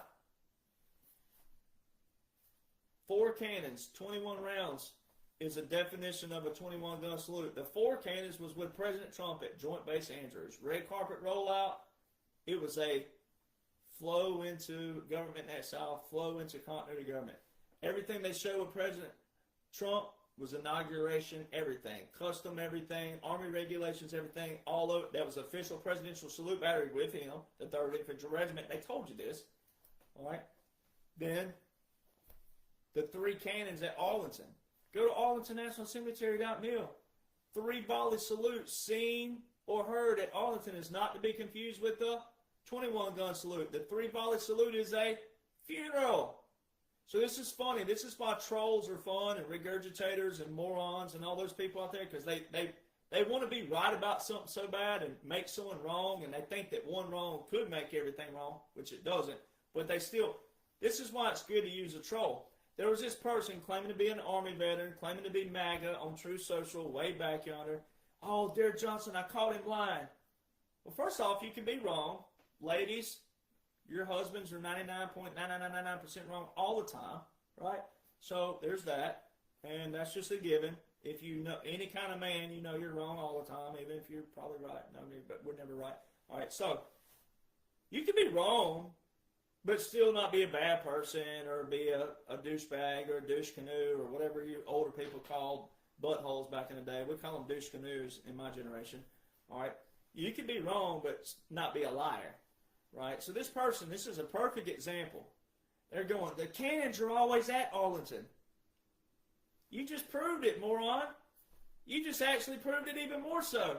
How come every other president, from President Trump back to President Nixon, every other president, there were some Democrats in there, how come their cannons were in the National Capital Region, 4 cannons? How come, quote-unquote, Joe's, the first time in U.S. history, is shown at Arlington? If the cannons are always at Arlington, but Arlington National Cemetery tells you it's a funeral service, where is it at? It's at Arlington National Cemetery, which is a cemetery. Do you have birthday parties in a cemetery? Maybe some of you emo punks out there, maybe. Some of you freaks of nature, maybe.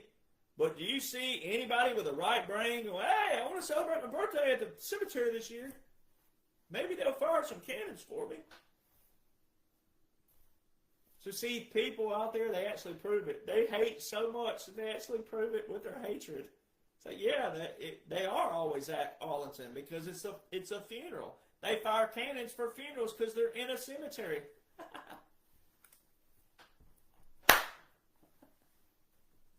I swear, these rhinos are so dumb. I swear. Continuity of government.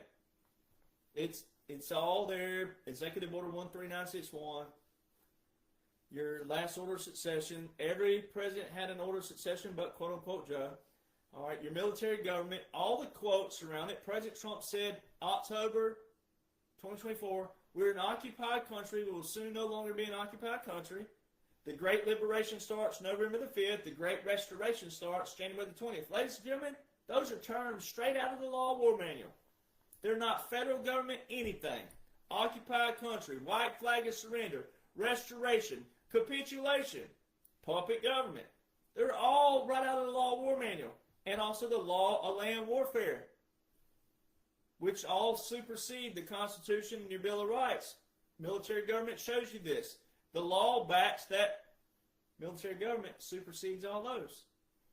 And I can show you where all the laws are that they're invoked. And President Trump's words tell you, restoration is directly related to a military government. A restoration, meaning we're coming out, we had to suspend the Constitution, we had to suspend your Bill of Rights, we had to do this lawfully where we could operate with the military on a global basis, international law, but also on our own territory where traditionally, no, you wouldn't want that to happen, but because of hostilities and because we're fighting an invisible enemy, our gravest threats are not abroad, they're within. We're fighting an invisible enemy. All the proclamations he made in 2020, the invasion, we've been invaded, an invisible enemy, and then he said our gravest threats are not abroad, they're within. The hostilities, that's exactly what this book right here talks about, the hostilities. While the president can declare war without the Congress. But then guess what? Congress backed President Trump with Section 1550 with a Democrat House. Guess who was the Speaker of the House? Pelosi.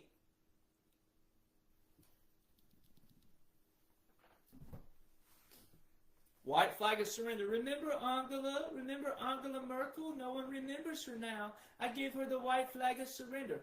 Look in the Law War Manual. It's called the White Flag of Truce Negotiations. But it's slain because it's a white flag. You raise the white flag. Hey, I give up. Here. There's no other reason why President Trump would be using that terminology. Then you had in February 2025, a reporter asked about capitulations in Russia with a puppet government. That is straight up validation of the only person, me, who talks about it in podcasts. I'm the only person who talks about all this. I'm the only one with the books. That's why the people out there stealing, you're stealing from a veteran, a retired veteran at that, and also one with credentials with the Department of War. You look bad. Then the Law War Manual specifically talks about abandonment. Abandons. in which I'll pull that up right now. Let me get that pulled up. Abandons, which I normally have pulled up, but right here. The status of military government continues from the inception of the actual occupation till the invader is expelled by force of arms or himself abandons the conquest. Military government and abandonment. I've shown you every law known to man where we're in a military government, lawfully. Visuals and verbal validations. Now watch this. I've already broken this down, but we're going to do it again. From July 2024 to January 2025, guess what they told the whole world? That in mainstream articles, you can Google this on mainstream articles, type in Biden, Joe Biden, comma, abandons DC. Mainstream articles. Joe Biden abandons. Very key verbiage, especially when I can show you every executive order, every proclamation, every lawful document.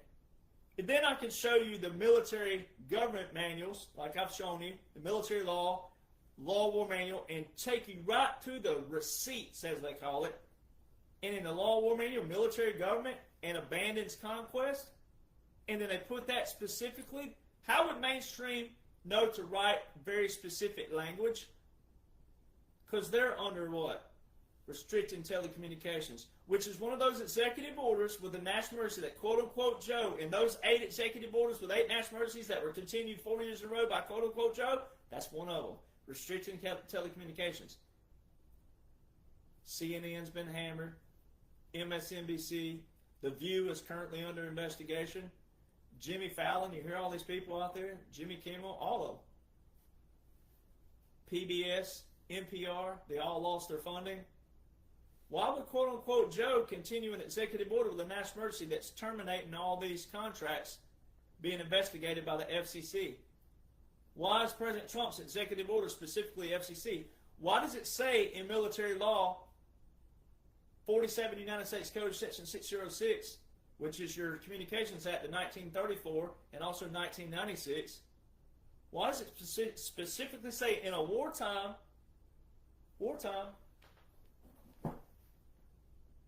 declared by a president, in a wartime, 47 U.S. Code Section 606, directly related to communications and President Trump's executive order, why does it say the president can control radio, TV, and internet broadcasts?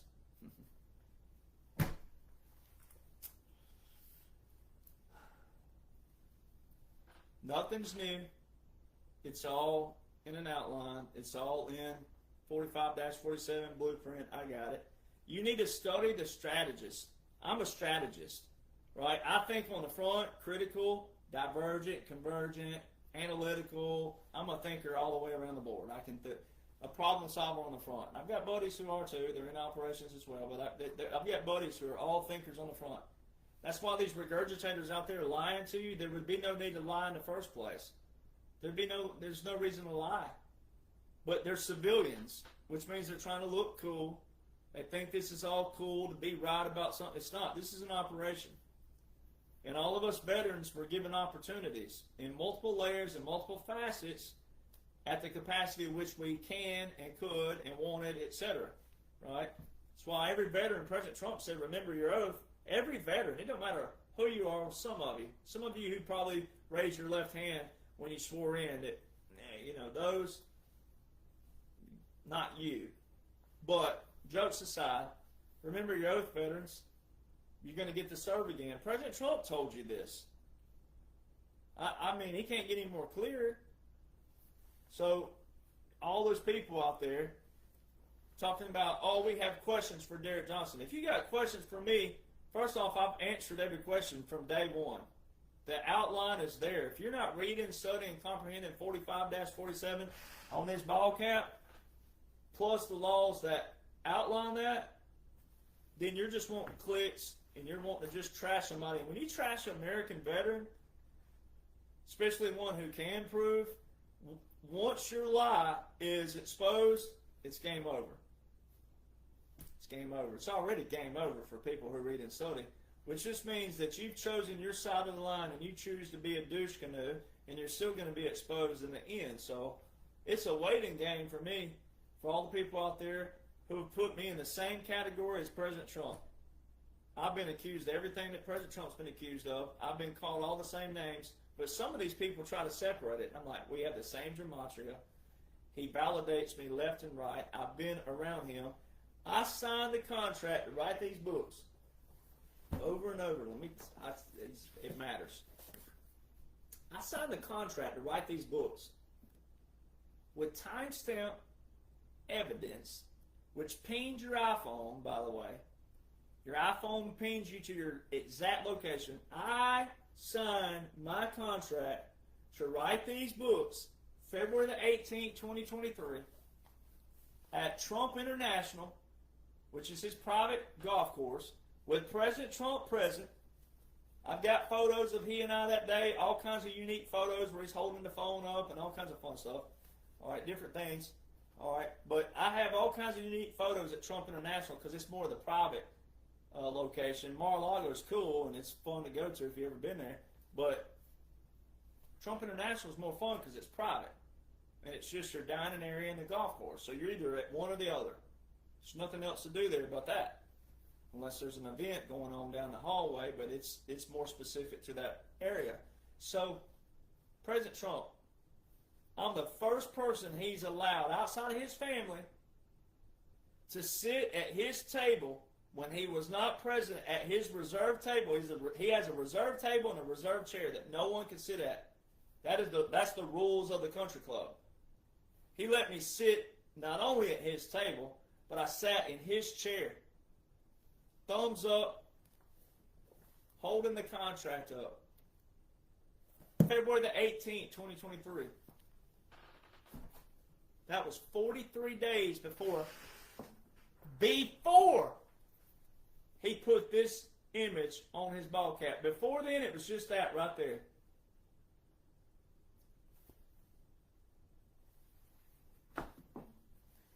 Which now goes to the punchline. Which, by the way, that was 7 pages of notes, by the way. I went as fast as I could go. In November, late November, but specifically December the 2nd, 2025, President Donald John Trump put out a post. He said, all of Joe Biden's executive actions are hereby terminated. All executive actions. He didn't say orders alone. He didn't say proclamation. He said all executive actions terminated. Then it goes on to say no legal effect. They have no legal effect. This is where you got to know certain language. No legal effect, ladies and gentlemen, has a translation in Latin. Void, void, ab, initio, initio. Void ab initio. You know what that means translated? Never existed. Pardons, treaties, other documents, executive actions. Your executive actions would be your executive orders, your proclamations, and also your treaties. President Trump specified December the 2nd, 2025, that all executive actions, pardons, everything never existed.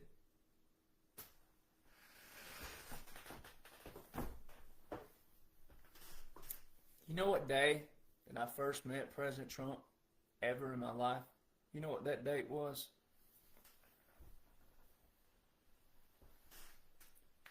December the 2nd, 2022.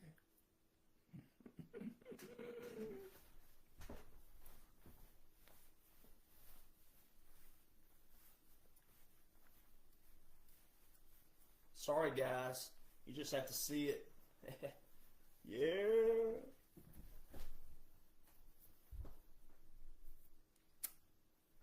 So, just remember, ladies and gentlemen, when the good Lord brings you to it, He gonna take you through it. And no matter what anybody's doing out there to you, no matter if they're lying about you, false accusations, theft, trying to steal your very baby, right? Not just a natural baby, that's even worse. But obviously you'd fight like you know what. Obviously you should. If you didn't, there's something wrong with you. But this is my baby, right? This is my baby right here. It's what the good Lord called me to do. I'm in my purpose. A lot of you still haven't found your purpose yet. Don't exist, ladies and gentlemen. Find your purpose. And if people actually had you in mind, they wouldn't be stealing. They wouldn't be lying. They wouldn't be trying to use deception to bring you to them. Because you cannot support the draining of the swamp by replicating it. So all these people out there talking about President Trump and talking about Tom Hogan, they talk about me like that. That you cannot maintain, sustain, or even be remotely close to supporting the drainage of the swamp, or same thing with operations like trafficking, sex trafficking, human trafficking, but especially child trafficking, which is the worst. You can't be for support of that without knowing how you drain that and operate with that, which is heavy military, which is what we've been doing. But then you can't sit there and say the same things about me whenever I have my Department of War credentials through the President Trump's Department of War. And I'm a retired veteran, which means with a full name, you can do what? Background check. Get you a little $1 a week for being verified. Get your happy butt on there and background check people. But guess what you can't do? You can't background check people who don't even have a full name out there. So if they ain't got a full name to you, they're hiding something. And I'm going to go ahead and tell you right now, guess what I have access to? I've had access to looking up certain people. Most of these people talking about me, guess what they got on their record? They got dirt on their records. So they're looking for a quick hit for you, which should show you that, hey, if they're talking bad, negative, or trying to slash or trash or whatever, anybody, not just me, but if that's their method of trying to bring you to their quote-unquote platform, you already don't want to be a part of that anyways.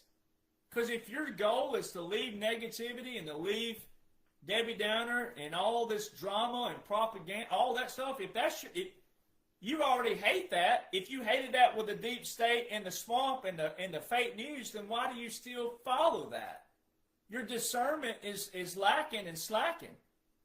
You cannot drain the swamp by replicating it. You cannot maintain and sustain it by replacing it with the same kind of rhetoric, which means you got to do what? Discernment, fruits, the labor, and consistency, which the only way you can prove that this is a military government, military occupation, government exile, continuity of government, the only way you're going to prove that is to go read the laws and the orders and vote. But the only way you're going to see it as a whole is through my purpose, the blueprint, the strategy, and I'm the one who has it. And if it wasn't so good, or if it was bullcrap like some of these other people are trying to do, they wouldn't have tried to steal my federal trademark. They wouldn't have tried to prevent book sales. They wouldn't have tried to derail me. They wouldn't have tried to frame me. They've been trying to frame me, all kinds of things. And now we got people out there, they're sitting there going, the executive board. It's already been told. The only thing you need is my blueprint and President Donald John Trump's everyday proclamations until we get to the revelations. That's all you need. But I have the credentials. These others out there are regurgitating. They can still be a good person, but not if you're stealing and not if you're telling people, I knew this way back. You couldn't know it in 2016. It wasn't invoked in 2016. You couldn't know the full picture even in 2018, 2019, 2020 because it's a rolling operation. Now, where we are now, after the military government in exile and the continuity government portion, the heavy portion of the government in exile in 21 and 25, you could know the full picture, but you wouldn't have known the full picture unless you had someone who knew the full picture, right? So see, once something becomes public and becomes public knowledge, then guess what you have now? You have four-wheel drive discernment. You've got to keep yourself in four-wheel drive because people are trying to steal my intellectual property. And even though the end goal is to clean out the swamp, you can't replicate the swamp and expect to drain the swamp. So anybody who would be taking all of my intellectual property, they have ulterior motives, intent, and motives against you. They're not for you. And they may be the dumbest crayon in the whole. It may be like the little white crayon, which don't even look good on black paper, which I only saw one piece of black paper in my life years ago. So the little white crayon, what's it for? Is that quote unquote Joe Biden? I mean, did they look out to the future and say, hey, there's this dude, he was a doo-doo brain, so let's put this white crayon in the crayon box for Joe, doo-doo brain, because it's worthless, right? The actual real Joe, the one that was in the Senate, that President Trump said he was dumb way back then, yeah, that. So if someone's for you, they wouldn't replicate the swamp trying to keep your attention. First off, seek your attention, keep your attention, and maintain your attention. Because there's every law known to man invoked right now, very unique laws and orders that show you to the T what's going on. So all the accusations on President Trump, all the accusations on Tom Homan, all the accusations, false accusations on every one of those and on me, you already have unique, special laws and orders invoked that outline what's taking place. So what are these people doing? They're showing you their true colors. They're either showing you they're dumb, they're dumber than a hair clip on an armadillo, or they're ignorant, evil, and they're the actual people who are trying to deceive you to drink the what? The Kool-Aid. So this is where your discernment's going to really get heavy, because we're working our way close to July the 4th. President Trump told you Memorial Day, May 2025, and July the 4th are the big markers. So the closer we're getting there, guess what's going to start happening? More accusations on everybody, right? Because their nest is about to be blown up. We ain't talking about, it's just an old bird nest and it's just worn out and the weather's getting to it. No. Dynamite. All these people out there who are just moving mouths and moving lips, products of the internet, who don't know a single word from a single sentence, from a single paragraph of a single law, their days are numbered. And what you have got to do in the future, if you don't want to position yourself, if you don't want to be a representative, a House, a Senate, a councilman, or this or that, then you got to know people like me are working for you, listening to you when we're back in a constitutional government where we do listen to you, the people, when you, the people, have the power given back to you. Right now, you don't need to be questioning President Trump. You don't need to be questioning the military. You don't need to be questioning anything if you knew the laws and orders invoked, because we already have you. We got you, boo-boo. We already know what's going on. We did this for you. This has been put in place for you because you didn't know. And rightfully so, because it was so brainwashed all these years, your moms, your dads, your grandmas, your grandpas, etc. These evil, corrupt Congresses overtook everything. So we had to do this. But you don't need to question right now. You need to know your responsibilities, your roles, and your duties for what's coming. And if you don't want to be in an office or a position, then you need to sharpen your skills and elevate your skills and know the thinking of, hey, how do I know if Derek Jonhson is the real deal? How do I know if President Trump or Eric Trump or Don Jr., how do I know these people are the real deal? Fruits, labor, discernment, laws, orders, consistency. So how can you demand something when you don't even understand the command? You don't know the legislation, you don't know the functionalities, you don't know the operations, you don't know any of that. So you think that someone's going to respect you coming in there yelling, kicking, cussing, fussing, griping, whining when you don't even know a single word from a single sentence, of a single paragraph, of a single law that you're supposed to know? You don't have to practice the law to know the law. So if you want to be a sharp tack and you want to be taken serious, you want to have respect given to you, the same as anybody else would want given back, it's reciprocal. It's an action. So therefore, you have to put in the work for me to be reciprocating to you and it to be universal that way and reciprocal. Then you have to put in the same that I do. Or otherwise, if I was a corrupt person, which I'm not, but if someone was corrupt or if I was corrupt, then I can take advantage of you because my IQ is smarter than you. I know what I'm supposed to know. And that's how people got compromised all these years. Because they were smarter than you, because you took in and set into complacency, laziness, and all this other, depending on who you are. Which is why the swamp was allowed to grow, be fertilized, watered, flourish, and thrive. Because so many people in the majority didn't know what the majority was supposed to know. You became a minority, and you think about it. 535 members of Congress controlled millions of people. Because millions of people think they're quote-unquote educated off of a freaking college that some person created and established, and then they establish a curriculum, and then they brainwash the ever-living heck out of you and or your children and your grandchildren on man-made things that have nothing to do with our foundation, nothing to do with military laws, military orders, military regulations, military government, military anything. And you wonder why it had to look this way.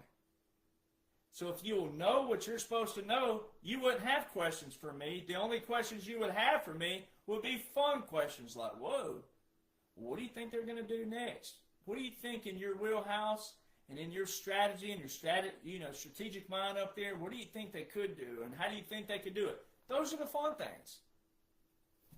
But if you're sitting there saying all these other, then you prove your intent and your motives, right? And if you're following all those negative people, and if you're bouncing on mine, well, I don't know yet, I don't know. You can know. This whole thing and what I just outlined, you wouldn't need anything else if you learned that. I've had so many people email me, and I see all your messages. I've had so many people email, man, I finally read everything, studied just that, and it freed up their time to hunt, fish, golf, hike, travel, sit on the porch, read more books, not worry, not be stressed, because your fight is coming. Your fight is going to be when we're back to a constitutional everything, and then you're voting on people, and or maybe it's you. That's your fight. But you need to know the basic functions and operations of your three branches of government. So yeah, I knew it was going to go long, but this is one of the best ones I had to do because of where we are right now. You got to get ready. It's all fun. There's nothing to fear. The Bible talks about no fear whatsoever. There is no fear in any of this. It don't mean to get laxed either, meaning don't sit back and go, oh yeah, it's going to get done. No, you need to know your roles, your duties, your responsibilities for what's coming after July the 4th, 2026. You need to know your roles, your duties on that to education, reading, studying, helping people read, study, small groups, big groups, little, whatever it is, but plug yourself that way. Be productive that way. That is your fight. We have got to maintain and sustain the draining of the swamp over here. So guys like me ain't going away. My job's actually going to get bigger on the flip side too because of the education pieces and teaching people what you're supposed to know and how it works, how it functions, this, that, and other. Yes, sir. So Linktree, linktr.ee/1776 Nation. All my official accounts are on there. All right, so if my account's not on there, it's not me. All right, I have blue checks on my Dear Jonhson Country Facebook. I have blue check on X, which is old school Twitter, whatever. Still hate that name. But X marks the spot. I know why they named it. But it's a captured operation, by the way. And then also True Social, red check on there. Also my my TikTok just got relieved. Finally, I've got the appeal in, and they took off the weird saying about it being a suspicious account, and it's removed. So official Derek Jonhson on TikTok. Make sure if you're on TikTok. I don't really get on there a whole lot. I post every now and then, but that And then also Derek Jonhson Country on Instagram. So all of my official accounts, if you're someone messaging you on Signal, I'm not on Signal. I'm not writing on there. I don't do that. Don't have to. I'm not your boyfriend or your husband. I know a lot of people. There's a lot of women out there. There's a lot of fakes and frauds. I'm not your husband or your boyfriend. Sorry. You know. And then other things. I mean, so there's all kinds of frauds with finances. That's why I try to stay away from keywords because I don't talk finances. Now there's AI-generated videos out there of me. It's my actual face and image, but they got a weird background back here, which I don't have. I have this one always unless I'm traveling or in a hotel or, you know, at an event or something. But there's AI-generated videos now. It's not me. So I don't talk finances. That's your business. And so, again, Linktree, LINKTR, period, that's where the period goes, EE / not / 1776 Nation. All my official accounts. If you want these books, you don't have to buy them. They're all the information are all over my pages. That's why there's so many people trying to act like it's theirs, which is theft, intellectual property, making it look like yours and your discovery.